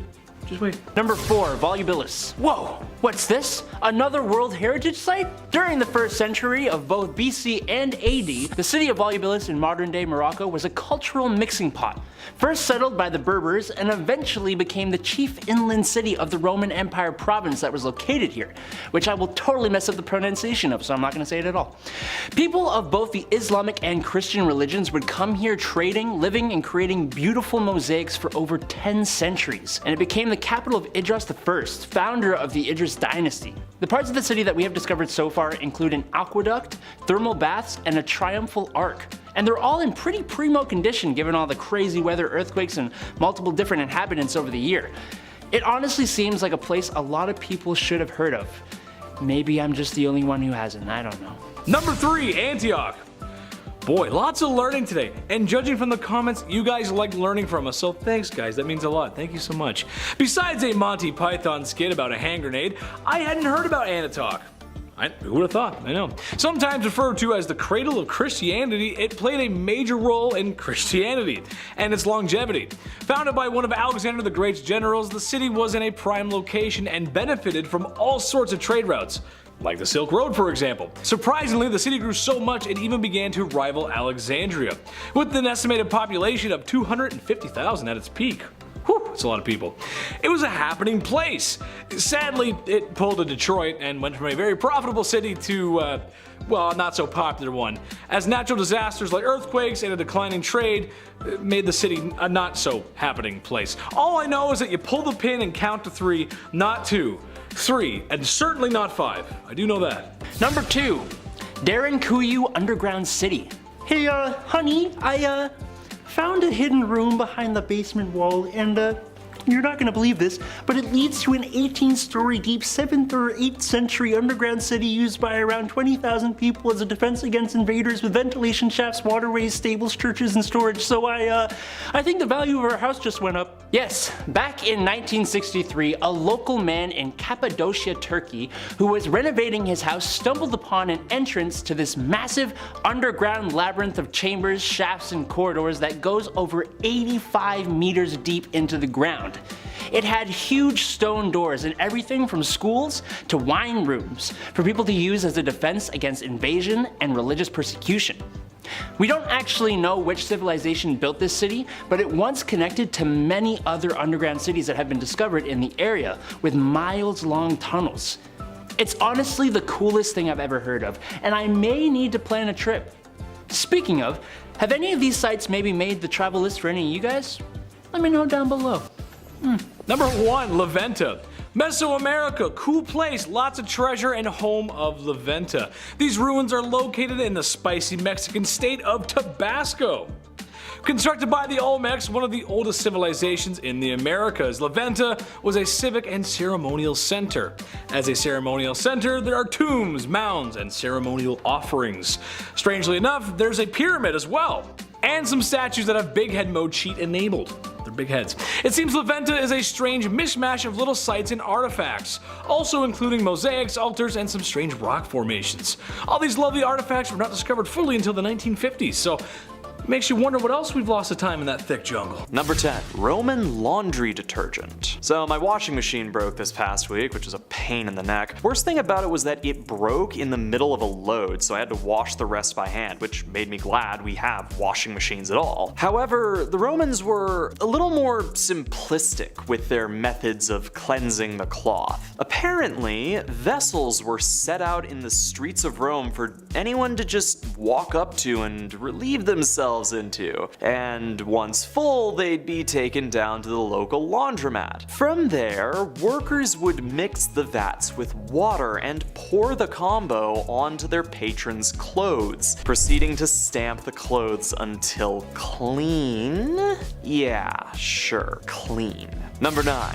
The fall of Drusus. In the case of historical poisonings, it's hard to determine whether or not they were actually poisoned or just died from being old. It's usually that they're old.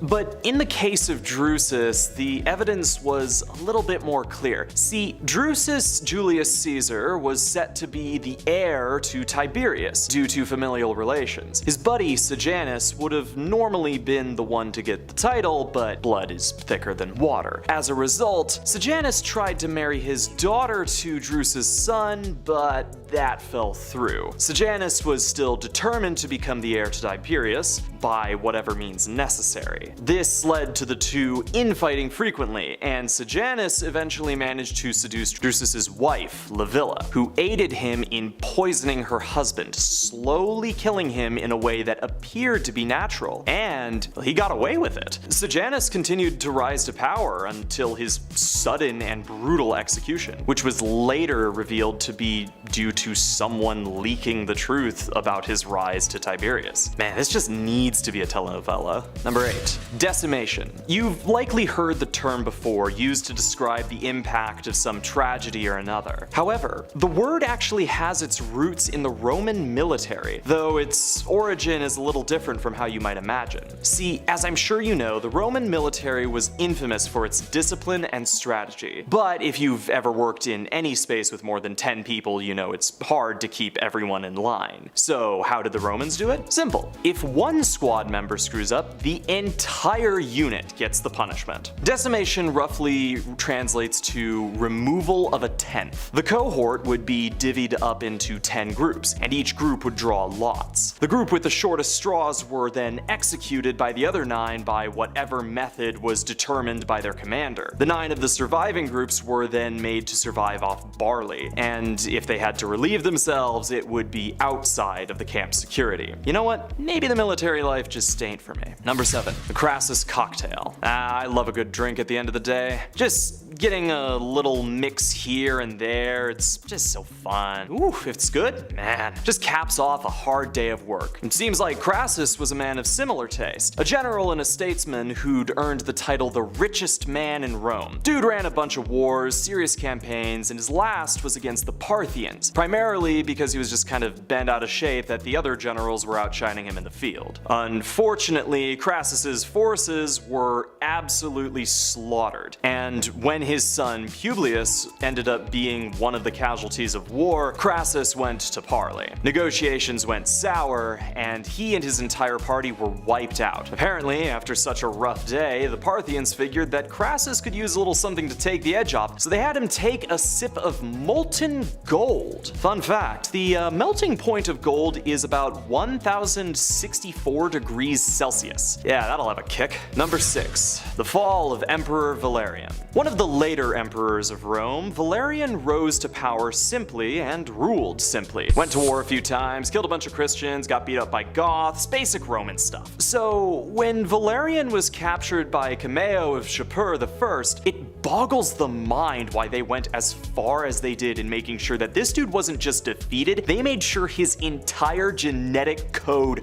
wouldn't survive the humiliation he received. First on the menu was for the Shapur to use him as a footstool while mounting their horses. He was then given the Crassus special, a big old bowl of molten gold right down the gullet, which may or may not have happened while he was simultaneously being alive. His skin was then allegedly stuffed with straw and dyed, hung in the Persian temple for all to see. Seriously, the dude just didn't like Christians. Chill. Number 5. Ashes to ashes. Here's another fun punishment. Man, these guys are really creative. This one is mentioned in the Bible, so you know it's gonna be good.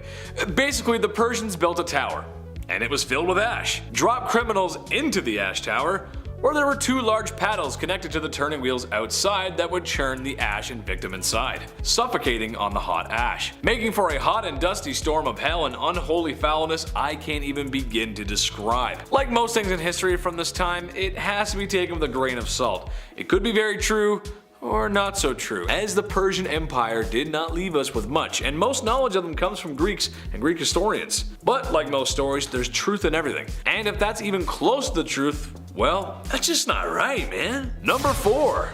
This is Sparta! Despite what a 2006 movie with spray-on abs might mislead you, the Battle of Thermopylae was no laughing matter. It pitted the very brave Spartans against the Persian invaders, and there were a lot of them. Like, really a lot of them. Attack after attack after attack, the Persians were not getting anywhere. It wasn't until one of the Greeks betrayed the Spartans by leaving the Persians on a flank that would result in the destruction of the Spartans. Although the Persians were victorious, it was in a sense a Pyrrhic victory, as the loss of life on the Persian side far outnumbered the deaths of the Spartans. It's a battle that would be remembered for its bravery, and enough to have a movie made about it many, many years later. Number 3. Here comes the boy. So after a failed attack on Greece, Persia was kinda down about that. No money in the treasury meant that the once great Persian Empire was on the decline. So what better time to invade? And that's just what Alexander the Great did. Through a very lengthy campaign that lasted 10 years and a very formidable fighting force, most likely the strongest ever at the time, he shattered the declining Persian Empire. He even managed to capture the city of Babylon. Talk about kicking a guy while he's down. His rule of the Persian Empire unfortunately was short-lived, as he died not too long after that at the ripe old age of 32. Boy, I sure hope I lived at the ripe age of 32. Number 2. The protection of Meow. Before the Persian Empire was no more, they were actually a very powerful empire. So powerful that they wanted a piece of Egypt. This war may have also been started by an insult from the pharaoh, but expanding was probably more likely. What makes this war so notable is the absolute five-head play by Persia. Persia knew of the Egyptian culture and knew about their idolization of cats. So, to aid them in the invasion, the king advised them to use kitty power. Soldiers were painting cats in the god Bastet in order for Egyptians to not dare destroy an image of their god. More ridiculous than that was the use of live cats. Stray cats were rounded up and kept during battle in order to prevent the very lethal arrow fire. Soldiers still died in battle, but it is said that the cats gave enough of an advantage for there to be a Persian victory. Decent. Number 1. Progressive for the time. Looking back in time, we can all acknowledge that maybe we weren't so nice, and as time has moved on, we've gotten more progressive. When you think of ancient empires, you don't really think of progressive, but surprisingly Persia was for the time. Specifically women's rights. Women were free to move about. They were allowed to work and be higher ups and manage. But probably the most important aspect was the right to own business and property, which their European counterparts simply could not do. Look at you, Asian Persia, way to go, look at you! Number 10. Feet pics. There's a lot of people on the internet, and a lot of those people are kinda strange. But perhaps the strangest group on the interwebs are the same people who enjoy the interwebbing of toes. Yep, looking at the people who love feet pics. Hey, I'm not judging, all I'm saying is that I'm gonna keep my Air Force Ones away from you guys. I don't want you guys looking at my Air Force Ones. Don't look at my Air Force Ones like that. Where does such a phenomenon come from? Well, it may be ancient China and its tradition of foot binding. Yes, if you didn't know, it was a custom for women to bind their feet into a very unique shape, said to have been inspired by the emperor's ladies of the evening after a most graceful dance. Women in China wanted to follow suit and started binding their feet. What's crazy is how crazy their feet looked afterwards. A painful process that often had ill side effects. Toenails would often become ingrown and cause infection. Sometimes nails were removed completely to prevent infection. If you gotta remove your toenails to wear shoes, I don't know if that's good for you. Thankfully, this has fallen out of practice and is kept away from the people who have a thing for feet. Number 9. You in what army? If there was an invention that would make you rich, it would be something that allows you to bring your favorite possessions into the afterlife. Egyptians wanted to bring gold and kitties. Vikings were buried with swords. I mean, after all, you can't go to heaven without a piece. I get it. And when I pass on, like many folks of my generation, we will take crippling anxiety and depression with us. Or so we'll try. Many have tried to take many different things into the afterlife, but strangely they all get left behind here. The most obtuse example of this is the Terracotta Army. You might have heard of this one before, but honestly, it's so cool. Emperor Qin woke up one morning and thought, hey, what if I need an army in the afterlife? So, a terracotta army was constructed.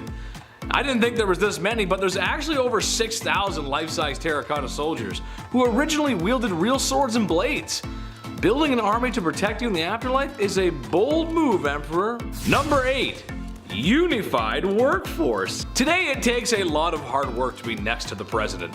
A lot of education, a small loan of $1 million, and yes manning your way up Capitol Hill. It is a tried and true formula. However, politicians and advisors of ancient China had a rather different and messed up price to pay to be on the emperor's side. A lot of the emperor's advisors were eunuchs, which if you didn't know, it's somebody who had their meat and veg removed, if you know what I'm saying. Usually a punishment for a crime, but sometimes self-inflicted, to join the ranks of the emperor's court. Yeah, that's right, dudes were racing to do that to themselves so they could be a part of the emperor's court. These guys even held some power, actually, a surprising amount. Part of the thought was if you couldn't give birth to a child or a successor, then you wouldn't feel the Sith-like urge to power grab and overthrow the emperor. While I'm sure this may have been effective at first, somebody had to be questioning these methods. Between a bag full of criminal sausage and the guy on the chopping block, this is really messed up. Number 7. Yellow crystals. I hope you're not eating breakfast while listening to this part, but here we go. To make a long story short, ancient China is credited with inventing endocrinology. This involves separating hormones from human secretions. That word sounds really gross. How did ancient China accomplish hormone studies without microscopes, lab coats, and a government budget? Ancient Chinese secret. Nah, I'm just kidding, they use pee. You get the whole village together, right? Which includes 150 men, and then they all urinate into a pot. You cook the said yellow mixture of evil, and you boil it down till there's nothing left but crystals. You can't inject things yet because there's no needles, so the only way to get it in you is eating it. Oh yeah, that's right, sports fans. Eating yellow rocks for medicinal purposes. Urine was thought to have some sort of medicinal properties, so I guess this makes sense. Come on over, man. Come have some. Wanna try my soup, dude? I got some pea soup, bro. Number 6, eggs a la pee-pee. Continuing with the theme of the warm yellow stuff, we got a cuisine item here that I'm not sure most folks at home would want. I'm sure you guys would pass this up.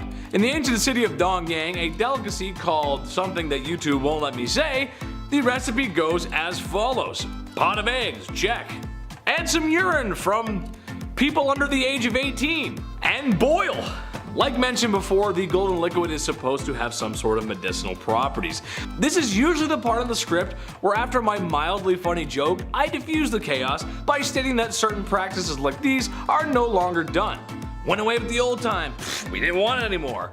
Oh, on the contraire, my cyber surfing friends, weirdly enough, it is still done today. It's said that the taste is like that of springtime. Winter is my favorite season anyway. This is just one of the things you'll just never forget. Number 5, loincloths. Going back to ancient Roman and also ancient Egyptian times, the loincloth was used by all.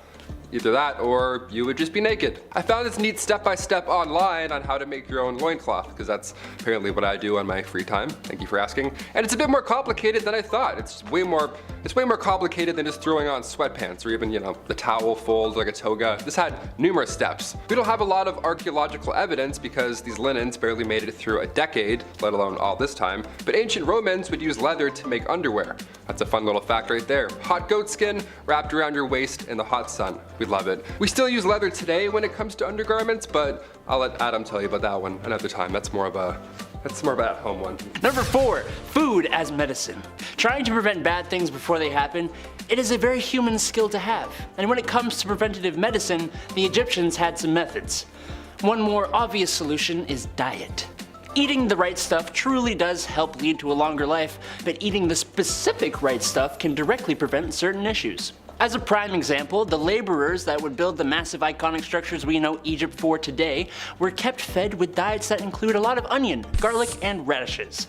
Now, I don't know if the ancient Egyptians knew the chemicals these foods contained, or if they just put 2 and 2 together, but onions, garlic, and radishes contain why did I do this to myself? Contain allistatin, allicin, and raffinine, which are very helpful when it comes to preventing diseases in the super crowded working and living conditions the laborers existed in.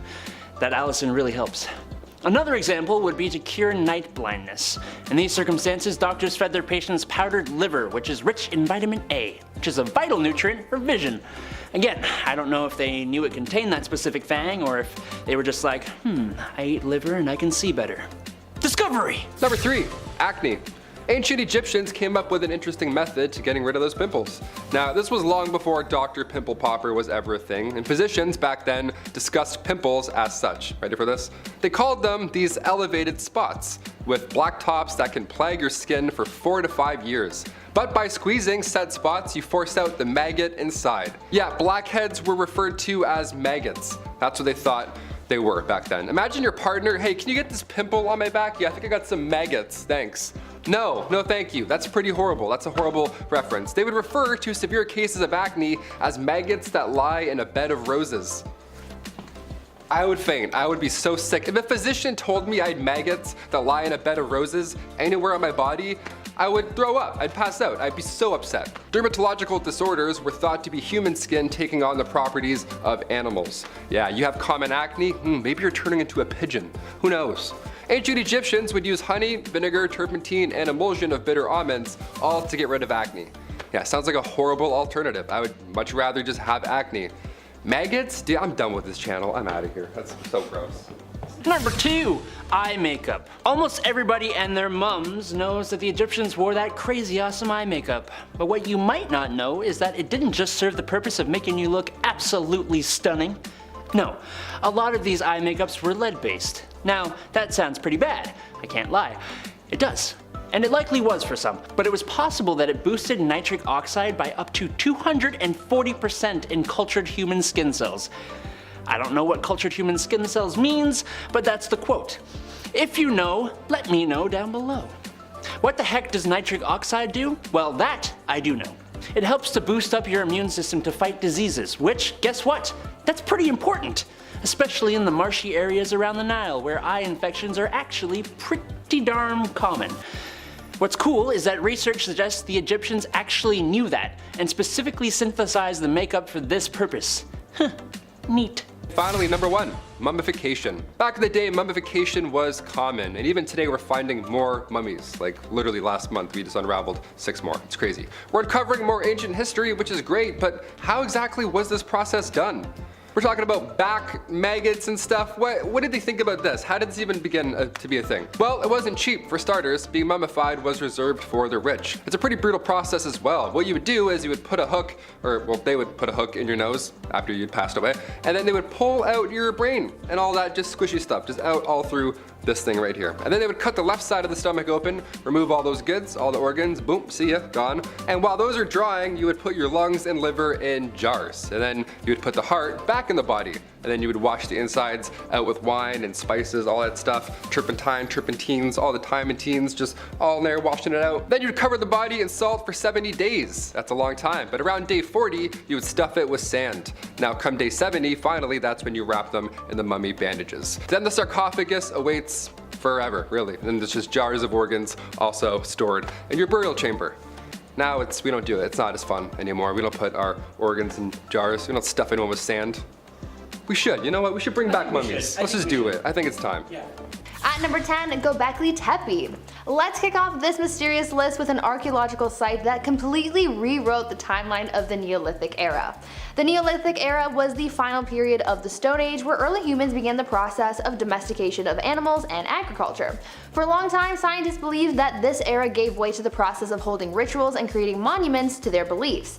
But with the remarkable discovery of Göbekli Tepe, that entire idea was rewritten, as this mysterious site suggested that early hunter-gatherers made this temple as a ritualistic center far before these individuals decided to create settlements and begin the agricultural revolution. Based on evidence found at the site that dates 6,000 years older than Stonehenge, groups of hunter-gatherers came to this site in Urfa, Turkey some 11,500 years ago and carved out this ritualistic site out of the limestone that covered the area. It is believed that Göbekli Tepe was just a stopping point for these early humans. It was a place to meet, hold feasts, and then leave again. Soon enough though, the desire to regularly hold these gatherings prompted the early humans to domesticate plants and animals to have a more dependable food source. It is believed that these rituals is what gave way to the agricultural revolution, not the other way around.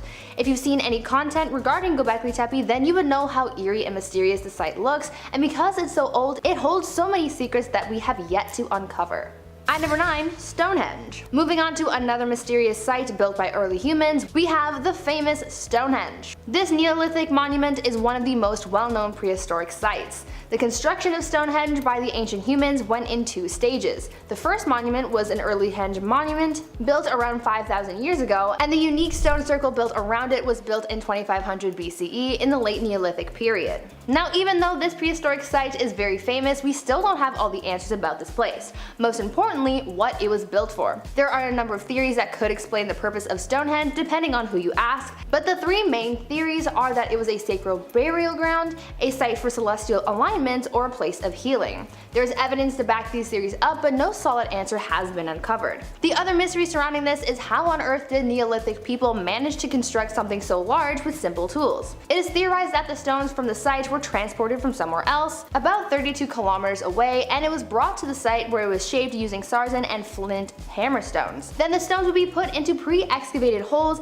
and hoisted up using plant fiber ropes and wooden pillars. It would have taken a tremendous amount of work, so we're still not entirely sure how this all came together, but then again, we only just found out where the stones came from, so we have to give science a little bit more time. Now, before I continue talking about these mysterious things that humans have done, I would first like to take a moment to ask you guys to consider leaving a like on this video if you're enjoying it so far, and also maybe think about subscribing to the channel as well. We have so many fun videos to offer you here on Bumblebee, so smash that subscribe button and join the hive. At number 8, domesticate dogs. If you have a dog, then here's something interesting that you might not know about your relationship with them.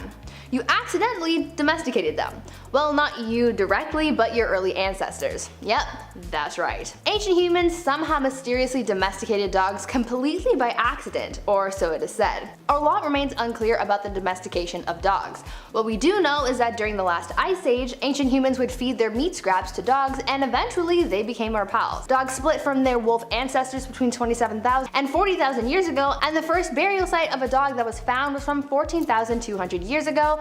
Dogs are also the only animals who were domesticated by hunter-gatherers.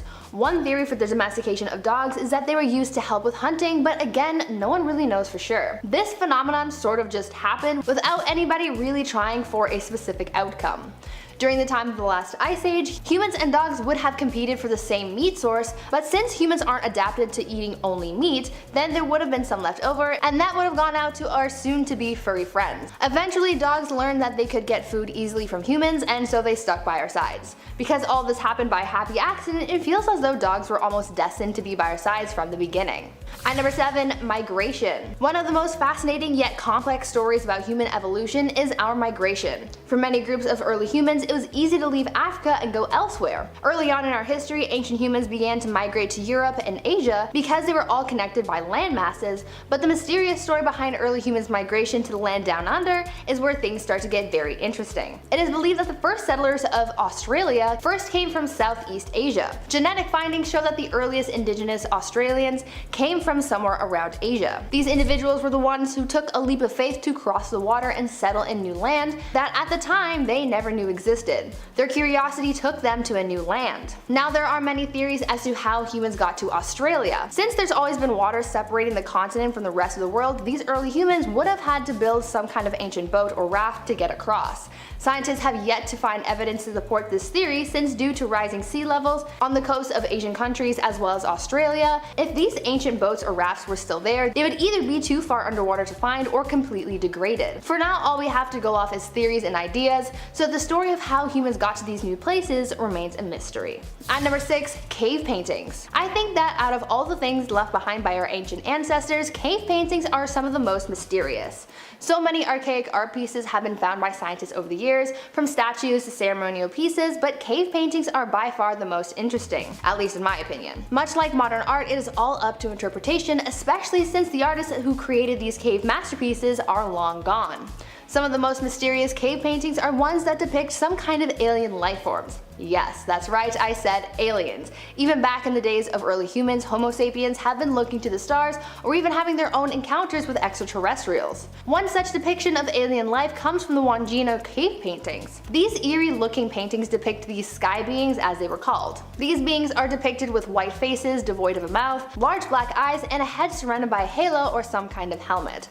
According to legend, the Wandjina were sky people or spirits of the sky who descended from the Milky Way and created Earth and all of its inhabitants. The Wandjina realized how big a task their creation was, so they sent for more of their people and spent their time creating, teaching, and being gods to the people of Earth. Eventually they left, either descending into the water or returning back to the stars. It's a bit of an eerie story and is very mysterious. At number 5, Sneaky Link. In ancient Egyptian literature, women were often portrayed as seductresses. One of the more famous stories telling the tale of a seductress is one called the Tale of the Two Brothers. Essentially, the story goes that a man, his wife, and his younger brother all lived together. One day the two men went out to do some farm work, and while they were out, the one man told his brother to go back to the house to get some grain sacks. When he reached the house, the wife noticed the brother and complimented him on his strength and tried to seduce him. The brother got angry and refused, but told the wife that he wouldn't say anything to her husband about their encounter. Still, she was worried that the brother would snitch, and so she made herself look like she had been beaten up, and when her husband returned, she pretended like the brother was the one who tried to seduce her. The husband got angry and threatened to kill his brother, but in an attempt to save his own skin, the brother told the husband the truth and even cut his bits off and threw his pee-pee into the river just to prove his point, where it was promptly eaten by fish. Unfortunate. The husband then returned home to his wife, where he killed her and fed her to dogs. Not a happy ending for anyone, but it gives you a real sense of how adultery worked back in those days. At number 4, no Viagra. Just like anyone else these days, back in ancient Egypt, sometimes people had performance issues. Impotence was apparently a really big issue for many Egyptian men. It was such a common issue that sometimes it infiltrated their art, and there were some scrolls and statues about it. An ancient Egyptian proverb was created about such a topic that said, quote, "He who is shy to have intercourse with his wife will not get any children." Now obviously there are things nowadays that can help with such an issue, but back then people resorted to prayer and magic to help their little buddies out. Don't really know how well that worked out for them, but it's a struggle that a lot of people face, so at least they weren't alone. At number 3, LGBTQ+. As with anywhere on Earth, there were same-sex relationships, and the same goes for ancient Egypt. However, documentation of such things were far and few. The only 100% clear-cut case of same-sex relationships that was documented in ancient Egypt comes from the story of Horus and Seth. The story goes that Horus and Seth were both vying for the throne, and one night Horus pretended to be drunk while Seth tried to take advantage of him while Horus slept. Not the greatest example, but it's what we've got that's actually confirmed. Another potential recorded gay relationship may have come from Egypt's King Pepu II, who was thought to have had a secret relationship with one of his generals at nighttime. One of the most well-known potential gay relationships from those times, though, comes from a piece of Egyptian art that showed two men touching noses. Doesn't seem like anything too intimate, but back then touching noses was another way of kissing. The two men depicted, though, were thought to be brothers, so it's theorized that there was something a little spicy going on there, but we don't have to think about that one too hard. At number 2, dirty insults. What is your favorite insult? Don't be shy, you can tell me, this is a safe space. I guess I have a number of favorites, but one that I quite enjoy is saying that someone's mother is a horker, like in Skyrim. Back in the times of ancient Egypt, however, insults often included some kind of note. If they needed to hurl an insult at someone, they might say something like, quote, "May you copulate with a donkey," or "May a donkey copulate with your wife." People would also combine some kind of note with pointing out someone's flaws to create an insult. In a note found from one of the people who built one of the Great Pyramids, they insulted one of their co-builders by saying, quote, "You are not a man because you cannot get your wives pregnant like your fellow men." Like, damn. That's pretty cold, dude. And finally, at number 1, the magic pee-pee.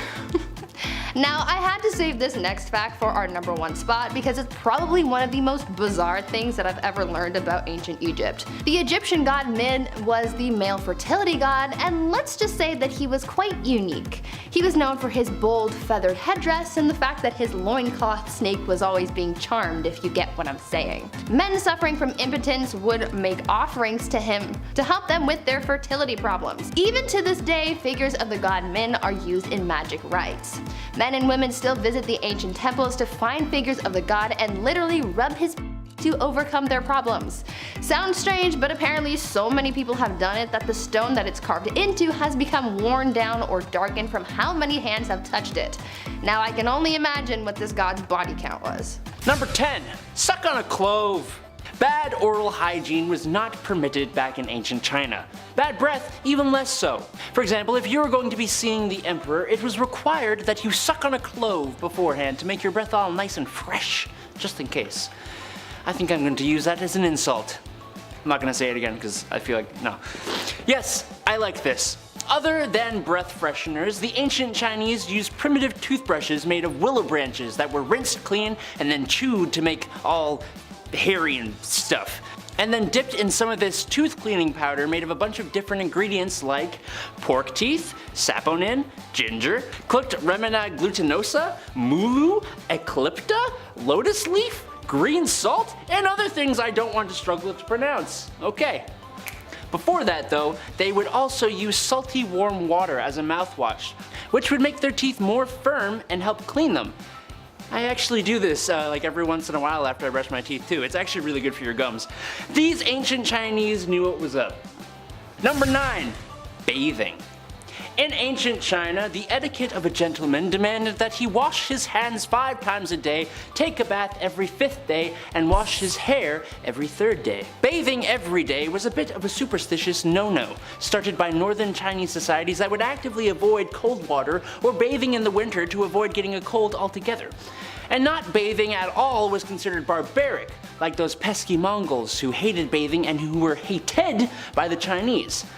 Honestly, that part is kind of fair. They kind of sucked. So yeah, To kind of reach a nice midpoint, the norm was to wash once every 5 days. But that was for the nobility. The common people had access to giant bathhouses where they would go, and I mean, they could go whenever they wanted, really. I shower every morning. I have heard that's bad, but I don't think I'd willingly go for like 5 days without washing, so I don't know. Maybe I gotta move it to every other day. Somebody give me advice, please. Let's move on. Let's just move on. Number 8, rice water. So, the Chinese washed like once a week. That's fine. But how did they wash? What did they use? Well, in the beginning, it was actually common to bathe using rice water as your go-to. It would be used as both body wash and shampoo. The rice water was really good at removing oil and keeping that hair and scalp nice and beautiful, as well as keeping skin nice and silky smooth. The rice water also contains starch, protein, and vitamins that are really good for us. It helped with lower back pain, frostbite, and it was really good to help relieve some of the exhaustion after a long day. Most baths are good at that, honestly. The Chinese also used honey locust that was really good for eliminating dirt and treating rheumatism and ringworm. Both rice water and honey locust were used for doing laundry as well, with honey locust keeping clothes unfaded and in good condition. As far as ancient cultures go, the Chinese are already far ahead and we're only on the 8th point. Number 7, threading. Bet you didn't know that hair was not really people's favorite thing in ancient China. I saw somewhere that they even referred to it as thread-like things of troubles. Why the hate? I don't know, but it was part of the reason monks would completely get rid of it. Other people would remove their hair too, and one way of doing that was the practice of threading. A form of hair removal that is still a thing we do today, actually. Now, I apologize if I messed this up, I've never had it done, but threading basically consists of a thin cotton or polyester thread that is doubled, then twisted, and then it's rolled over areas of unwanted hair, plucking the hair at the follicle level. In our modern day and age, it's typically used for eyebrows, to shape them and keep them gorgeous. In ancient China, they would use threading to deal with facial hair, which, I mean, I guess eyebrows kind of count as facial hair, so... Threading isn't really opportune for arm or leg hair though, so it's just a pure facial thing. Good to know. Number 6, combs. Yeah, some people didn't like hair, but those who deal with it made sure to keep that stuff nice and combed. Combs were all the rage. A province of China even got the nickname of the home of combs, which is a great name. Whether they would be made of wood, stone, or animal bone, many combs were made with care and craftsmanship. Comb shops would open up all over the show and people would carry combs as accessories. They'd come in all sizes. Get yourself a comb for the weekends, a large comb to get all your hair at once, a comb to hold your hair in place. Heck, get a comb to help weed out those pesky lice. Number 5, Vasa shipwreck. Back in 1628, the Vasa sunk within 20 minutes of setting sail, and it claimed the lives of 30 souls on board. Pretty tragic. The Swedish Navy launched the ship August 10, 1628, and at this time it was considered a high-tech warship. It was referred to as spectacular. Yeah, they even said it with that accent. Spectacular. I don't even know what accent that was, but they said it like that. So what happened here? Well, the first rush of wind caught it off guard, made it all off balanced, and the second rush of wind completely sank it. No combat, nothing. No icebergs popping out of nowhere. It just sank. There was a crowd around watching the entire thing. They were watching this great, glorious send-off, but the 64 bronze cannons that were installed, during the rushed process to make it look spectacular or whatever, they were too heavy, so the ship sank. The lack of oxygen in the water allowed for its rediscovery to continue its story. The Vasa was built with carvings all around the king at the time, who was King Gustav II. So when the wreck was rediscovered in 1961, I say recent, this is pretty recent, 95% of the wood was still perfectly intact. Yeah, I had to talk about this. This is amazing.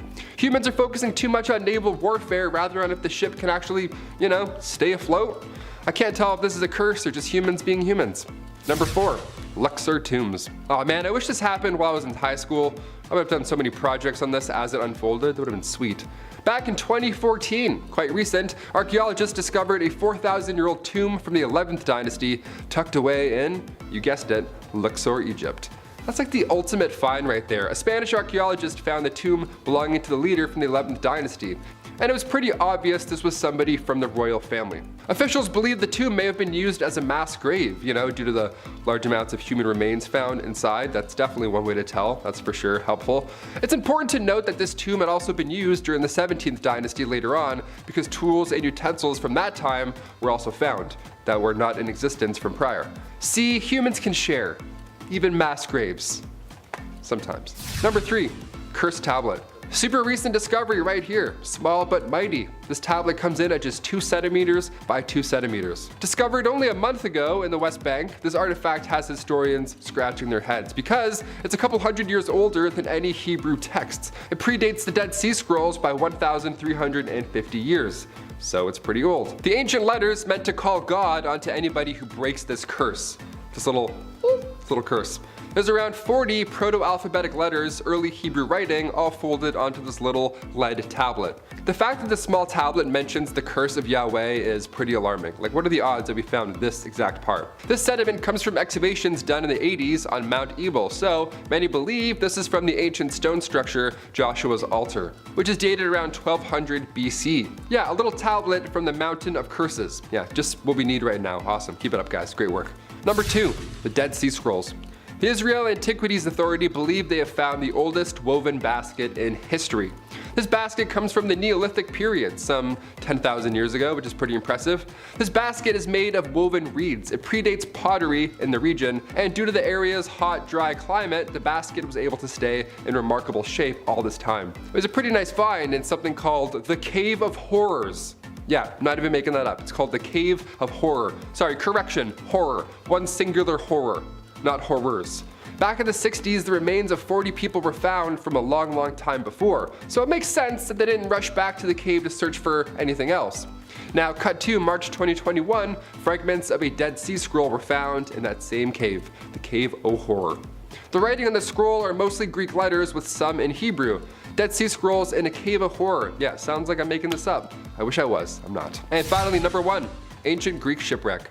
The oldest shipwreck discovered in the Black Sea, and you would never guess by looking at it. Looks brand new, looks like it just left 4 days ago. This ship is from 400 BC. It's an ancient Greek trading vessel. It's not very large, but somehow this thing is mighty. It has been in great condition for over 2,400 years, over a mile below the surface. Yeah, no light, nothing. Even the fish are like, what is that? The lack of oxygen actually preserved the ship. That's why it looks like it sank a year ago and not, thousands. John Adams, principal investigator with the Black Sea Archaeology Project, describes the finding as something he never thought was even possible, let alone something he'd witnessed in his lifetime. That's why we had to finish in our number 1 spot. Only made sense. Number 10, no lice. You know in elementary school when they would check everyone for lice and one poor sucker had to get their head shaved and walk around as that bald kid for like a month and would probably get bullied? Well, that ain't gonna happen back in ancient Egypt because everyone shaved their heads to avoid lice back then, and priests would shave their whole bodies, just like Michael Phelps. Instead of having actual hair of their own, they would wear wigs. Wigs sometimes made of human hair. That honestly was a lot better in that harsh desert sun. Lice and other little pests like that, like fleas, were not wanted. And yeah, they still aren't, but it led to some honestly interesting solutions. For example, a warm potion of date meal and water was believed to drive away fleas and lice. They would use cat's fat to keep away mice, I made a rhyme, and one that probably actually did something was when they used a solution of natron, water, and salt in their humble abodes to eliminate and repel fleas. Number 9, ancient sunscreen. As soon as summer comes around, game over. I burn so easily. That's why I'm a fan of winter. I don't have to keep applying sunscreen to my face all day, all night, and feel like I'm about to faint, obviously. Canada gets quite hot. But how did Egyptians beat the heat in ancient times? What was their trick? They didn't have banana breeze, SPF 90, whatever the hell it is. Ancient Egyptians valued their skin as a symbol of beauty, right? You think your morning skincare routine requires a lot of work? Think again, Laura. Their routine was written on tomb walls and scrolls. Rice bran containing UV absorbing gamma oryzanol was used to block the sun off. Yeah, it was that hard. Jasmine as well helped repair sun damage, and ancient Greeks as well. They used olive oil as sunscreen as well as ancient Egyptians, which as far as UV protection goes, it did absolutely nothing. You'd be burnt and extremely dehydrated, but also you'd have some nice tan lines and you wouldn't be as pale as me, so it wasn't all bad. Number 8, the finest of cosmetics. The cosmetics of ancient Egypt were not just for looking good, they were for feeling good too. Like on the inside. Now, as such, those professionals who made the stuff took it pretty seriously. Not just because of a passion for the art, but also because they'd be judged pretty damn harshly if they did a bad job. If they sucked, it would mean having the whole neighborhood give you a bad reputation. And in the cosmetics business, just like show business, it's all about that reputation. It would also mean some harsh judgment from the big boys upstairs. meaning the gods when you met the afterlife. So yeah, they wanted to do a good job, and to meet that end they would try and use the finest of ingredients, as they should when people have to put this stuff on their skins and right next to their eyes and stuff. Number 7, deodorant. Before the Old Spice guy was born, what did people even do to smell good? What happened? Deodorant was actually first introduced to the public back in the late 1800s. It was called Mum. It was a cream that used zinc oxide. It was stored in a metal container, nothing like Speed Stick at all. It wasn't discreet or anything. It was bad. But ancient Egyptians, even worse. They had to use ostrich eggs when it came to smelling good in the pits. They made perfumes as well and were among the first to use any type of deodorant, so that's a pretty good start. Thank you so much, ancient Egyptians. Hence the ostrich egg factor. They had to start somewhere. They mixed a little fat, tamarisk, tortoise shell, and then nuts, and bam, there you go, you're ready for the day, just pop it on. Another method was a little more yummy than the ostrich eggs and nuts method. Egyptians would use porridge balls. Yeah, flavored porridge rolled up and securely tucked under your arms. Honestly, that seems like a better alternative. Sometimes when you put antiperspirants or like deodorant on, it gets like it all crumbles apart. It's like feta cheese all of a sudden. You're like, what happened to this stick? I would rather have porridge balls than just call it a day. Boom. Number 6, get this man a Tic Tac or something. Just like I use mints to cure my nasty tea breath, which I argue is worse than coffee breath, the ancient Egyptians used breath mints to keep things fresh. Honestly, they actually sound kinda good. Frankincense, cinnamon, melon, pine seeds, and cashews put together, ground up, and bound together in candy using honey. Just heat that bad boy over the fire and let it cool, and boom, breath mints. I like it. I like it a lot. These breath mints would be made commercially by those fine cosmeticians and dentists, or they could even be made at home. Some archaeological finds of bowls, jars, and other dishes suggest that they may have been candy dishes that would hold the lovely tasting little suckers. Always gotta keep things fun, fresh, and flirty back in ancient Egypt. Breath mints would certainly help you do the trick. Nice. Number 5, can't take it with you. In life, you live and then you pass on. If you believe in the home sense signs your mom hangs up in her kitchen, then there's gonna be a lot of living, laughing, and loving with that. Ancient Egyptians believed in taking things with them to the afterlife. Yeah, pretty much everything was coming with them. Gold, treasure, organs, except the brain, and pretty much just anything you would need for that kind of adventure.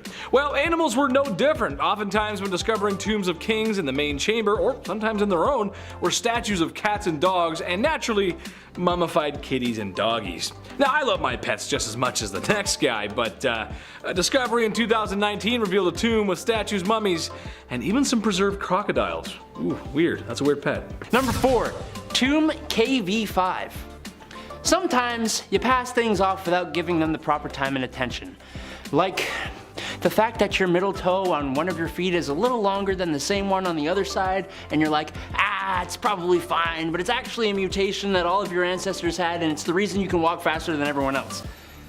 Not that that's happened to me or anything, but the archaeologists of Tomb KV5 know what I'm talking about, sorta. Basically, KV5 was not studied very well, and in 1995 it turns out that it was actually one of the largest tombs ever created in the Valley of the Kings. So far, we have found around 121 chambers and corridors, and we think there will be 150 total. The tomb was used for the sons of Ramses II, who, as we know, had over 100 kids, so the size of the tomb kinda checks out. So far, we've only confirmed 6, but there are likely to be around 20 of his sons down there. Number 3, the Pyramids of Giza. A lot of people include the Great Pyramids of Giza on their list of Egyptian discoveries, but like, how could you miss them? Okay, obviously people can see these bad boys from miles away. It would be kind of hard to lose something like that, as Adam said, but then again, as a man, I take pride in losing my car keys every time I need to use them. But more specifically, it was the discovery of the inner chambers of the pyramids that really kicked off archaeology. The verdict? Well, these pyramids not only hold riches, and riches of historical knowledge, but the engineering involved is out of this world, which, you know, is kind of how some people think they were constructed today. The complexity and craftsmanship still has people scratching their heads. As for me, I believe that with enough careful planning and engineering, mixed in with a whole heap of forced labor, you can just get about anything done. There's still much to be learned about these giants in the desert. Ooh. Number 2, Aten. Even today, we are still making huge discoveries in Egypt. I mean, maybe not specifically today, April 27th, or whenever you watch this, but in this day and age. In 2020, we discovered a 3,000-year-old city buried in the sand, and it's probably the biggest discovery since our #1 spot. The city named Aten, or the Rise of Aten, is the largest city of its kind that we have found and gives us a really good look at life during Egypt's most profitable era. That would be the rule of Amenhotep III. Amenhotep IV is his son, who would drastically change the country's direction. Following his father's death, the fourth changed his name to Akhenaten, abandoned the old Egyptian gods besides the sun god Aten, and moved the royal seat from Thebes to the new city of Akhetaten, which is known as Amarna. He was a weird one, but this city wasn't weird. It was impressive, with an administration area as well as residential districts, production area where mud bricks, amulets, and other goods for buildings and temples were made, along with a bakery. Yeah, I love my croissants covered in sand too.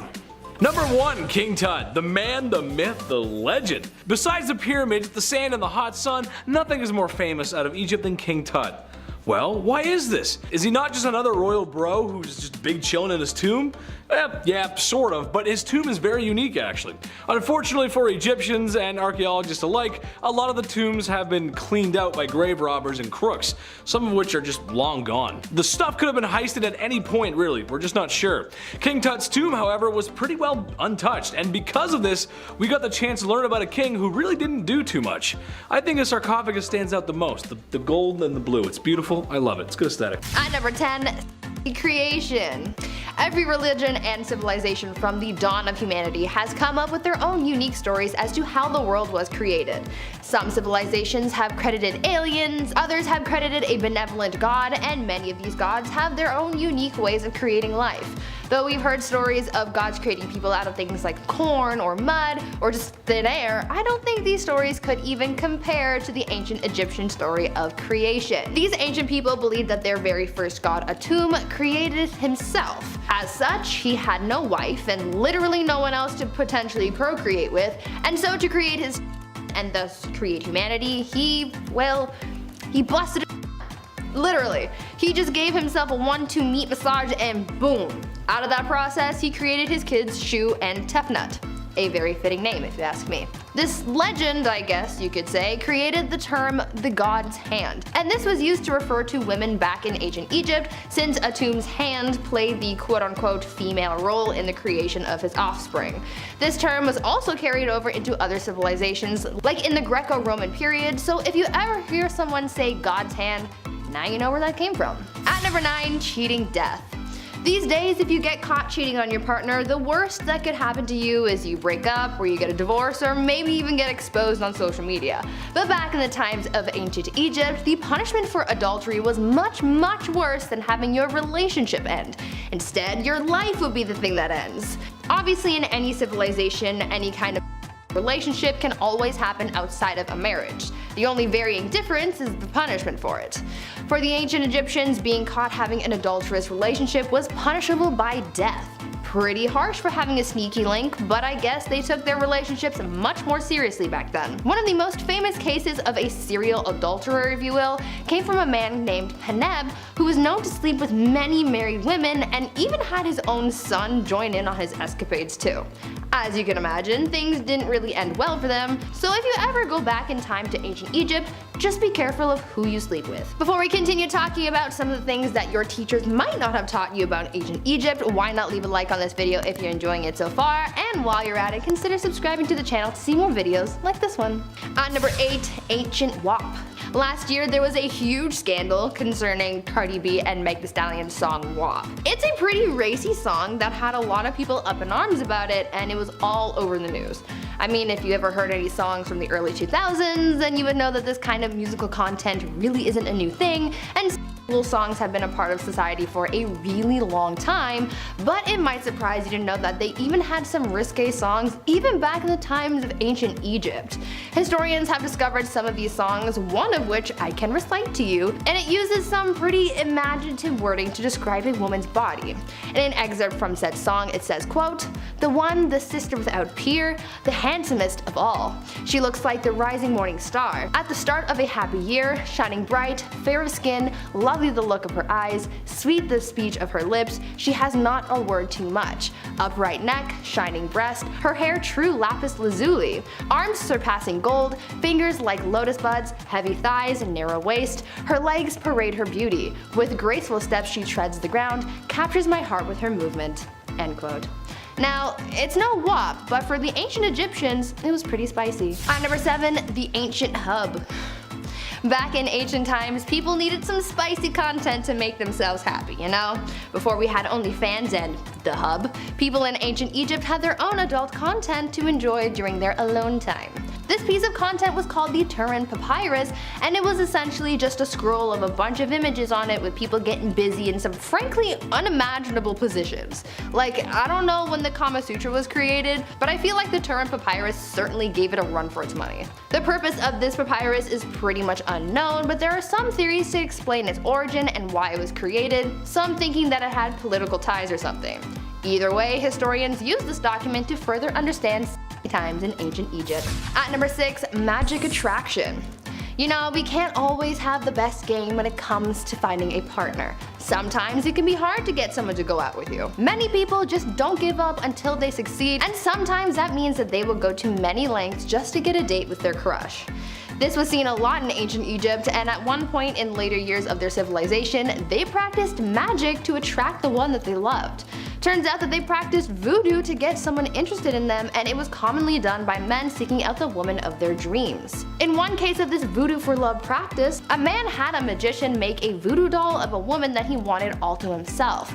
The magician pierced the figurine with bronze nails and inscribed a tablet on it with a spell saying that this woman would not be able to drink, eat, or be with another man besides the one seeking her out. The spell also supposedly summoned a demon to follow her and pull her hair and intestines until she found her way to him. Sounds a little intense, but hey, I guess that's just what you do when you don't have Tinder. Number 5, gateway to another realm. Okay, time to get a little wild for number 5. Over in Ireland, there's a tomb built by Egyptians. It's called Newgrange. It's as old as the pyramids, so the belief is that Egyptians also built this. It was first discovered back in the late 1700s. It's been closed ever since though. That's the only mysterious thing here. It's a mystery who or what is inside it, but the folklore surrounding the tomb is too good not to include on this list. Locals believe that the tomb is a gateway to another realm, and that it was built by goblins. Yeah, gateway to another realm built by goblins. I'll give you a second to take that in. If and when this tomb is open, it's believed goblins might come rushing out. Who knows? Evil goblins, that is also, gotta say. I hope that doesn't happen. Maybe it's Alexander the Great. Maybe they buried him impossibly out of the way. Or maybe it's full of goblins, who knows? I don't know, I certainly couldn't tell you. Number 4, coral. Not every day you find a tomb with a conch shell. Yeah, here we go. What in the Freddy fish is going on? It all began back in 2011 when archaeologists were excavating a site in Peru. They discovered the tomb of a priestess, and in total, there were actually 9 bodies. Because back then, you had to go out with a crew. You had like an OG posse whenever you passed the gates of the Pearly Whites. That would suck. That would suck being part of the entourage that had to go as well. Pretty amazing find right off the bat, but 2 years later, when a team returned to the same site to see if there was anything else the previous team had missed, right below that tomb was another tomb. Inception, but skeletons. This chamber had been designed to flood. Yeah, it was from the ancient water cults. Yeah, they were known as the Lembayaku people. The ancient water cult tombs from 800 years ago. This feels like Legend of Zelda. This is awesome. This is epic. Inside these tombs were the remains of 4 people, one of which was decked out in pearls, shells, the deep sea combo. So whoever was lying here was, again, pretty important. Number 3, 86 tortoises. Okay, somebody called Mario. We got some shells that we need to explain. Back in 2005 in northern Israel, a tomb of a shaman who we believe was a 45-year-old woman at the time of her passing was found in a cave. A cave, not a bad tomb. It's a pretty massive tomb, if I could say that. Pilazon Taktit Cave. There were 28 other skeletons found in there as well. This was a cave tomb. Pretty beautiful stuff. She had a 6-stage burial. They were beautiful decorations, but something that really stood out were the 86 tortoise bodies. Yeah, there was a feast, apparently. Many moons ago, there was one hell of a party in that cave for that woman, so whoever she was must have been pretty important. Number 2, 210 sarcophagi. Yeah, we thought it was a big deal back when 160 bodies were discovered in Egypt back in September 2020. Found a bunch of mummies. But in January 2021, we found even more. Yeah, more mummies than we thought. But wait, there's more. Mummies, that is. We probably would have seen it on the news, but that was the same time when, 768 people were storming the Capitol, so thanks. All the attention was a little over there. These sealed coffins were untouched for over 2,500 years. They went from finding 160 past September to finding 210 in total, so that means there's probably more. According to the ministry, the sarcophagi were completely closed and haven't been opened since they were buried. But they opened a few just to analyze and display them. But that's it, just a few out of the 210. And finally, number 1, King Tut's dagger. Only a few years after King Tut's tomb was discovered in the Valley of the Kings, archaeologist Howard Carter found a dagger that was buried with the king as well. Howard Carter found a dagger buried with the king. Now, it's not uncommon to be buried with your belongings. That's why these tombs were built in certain ways. So grave robbers don't come snooping around. You can't just Nicolas Cage your way into a pyramid and then steal the most fancy thing you find. It's not how it works anymore. You would get trapped. You can't just steal King Tut's dagger, or anything for that matter. This one dagger, though, is quite the mystery.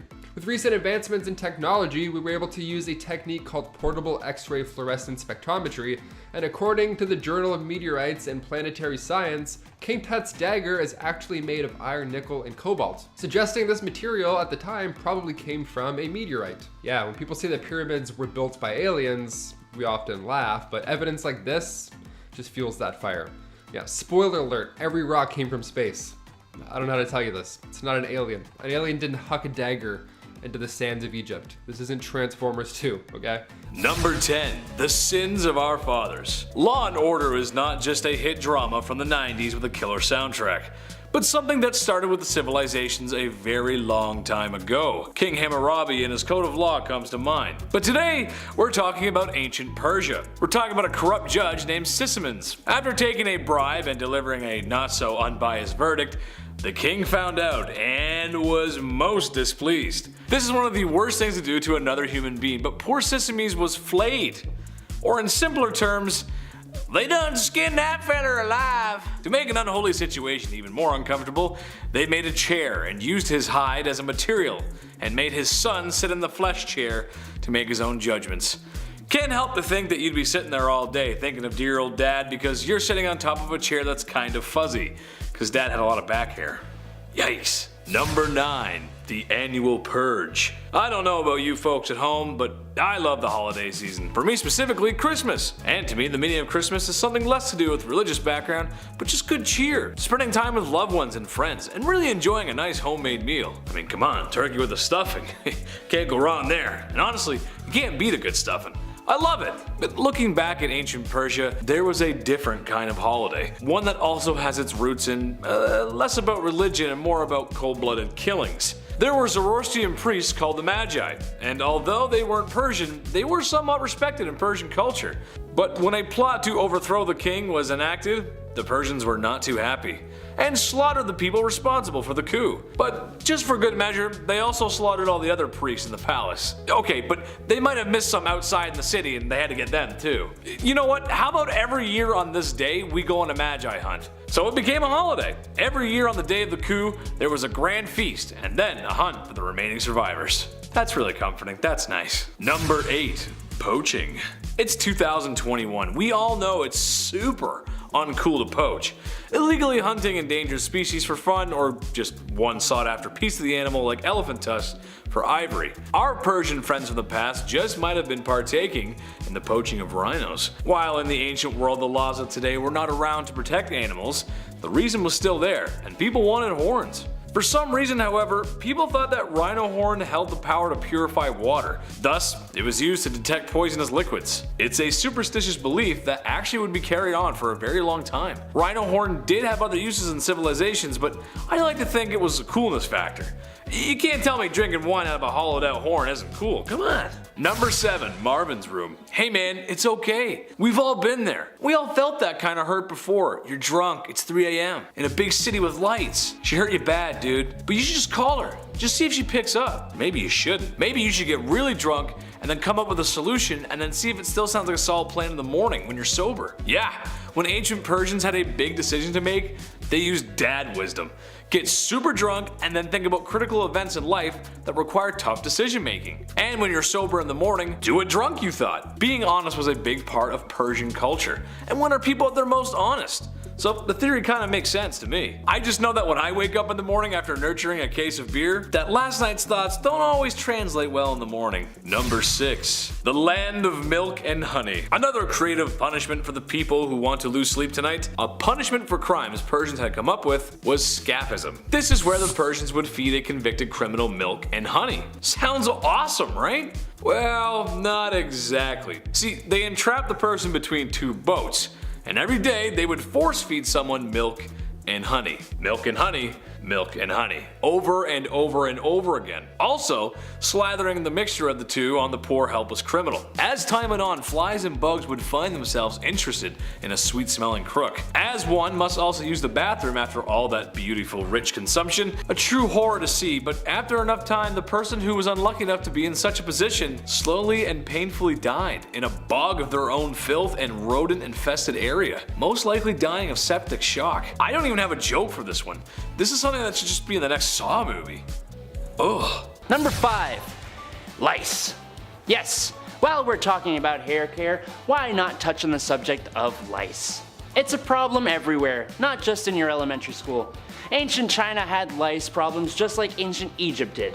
While almost everyone chose the path of baldness in Egypt, it was not so in China.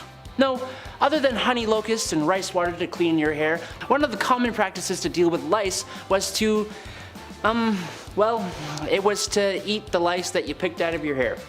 Hey, grub is grub, but I think I'd like to move on from this topic now. Let's go.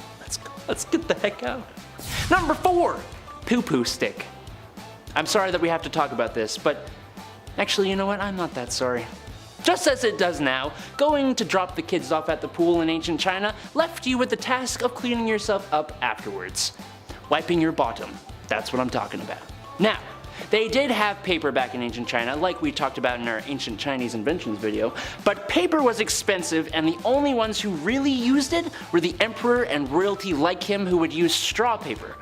Before that, and for everyone else, people would use a stick-like tool called a chugi, I'm sorry if I pronounced that wrong, which was basically bamboo strips that were shaped to be thin and flat and slightly wide with rounded edges. Some of these even had great water absorption and a lovely scent. Those who were a bit more fortunate would then wash with water, kind of like an ancient bidet, and then use some good smelling stuff to make it all better. Other than that, a lot of people were cool with using leaves or sticks and stones, and honestly whatever could do the trick really. I mean, when you gotta go, you gotta go. Number 3, using dirt to clean? Okay, not dirt, but soil. Ancient cultures, including the ancient Chinese, would use soil as a tool in cleaning, which actually had the benefit of being able to help remove oil stains. Now how did this happen? Apparently, it is believed to be caused by the alkaline qualities of the soil that really helps with the removal of oil.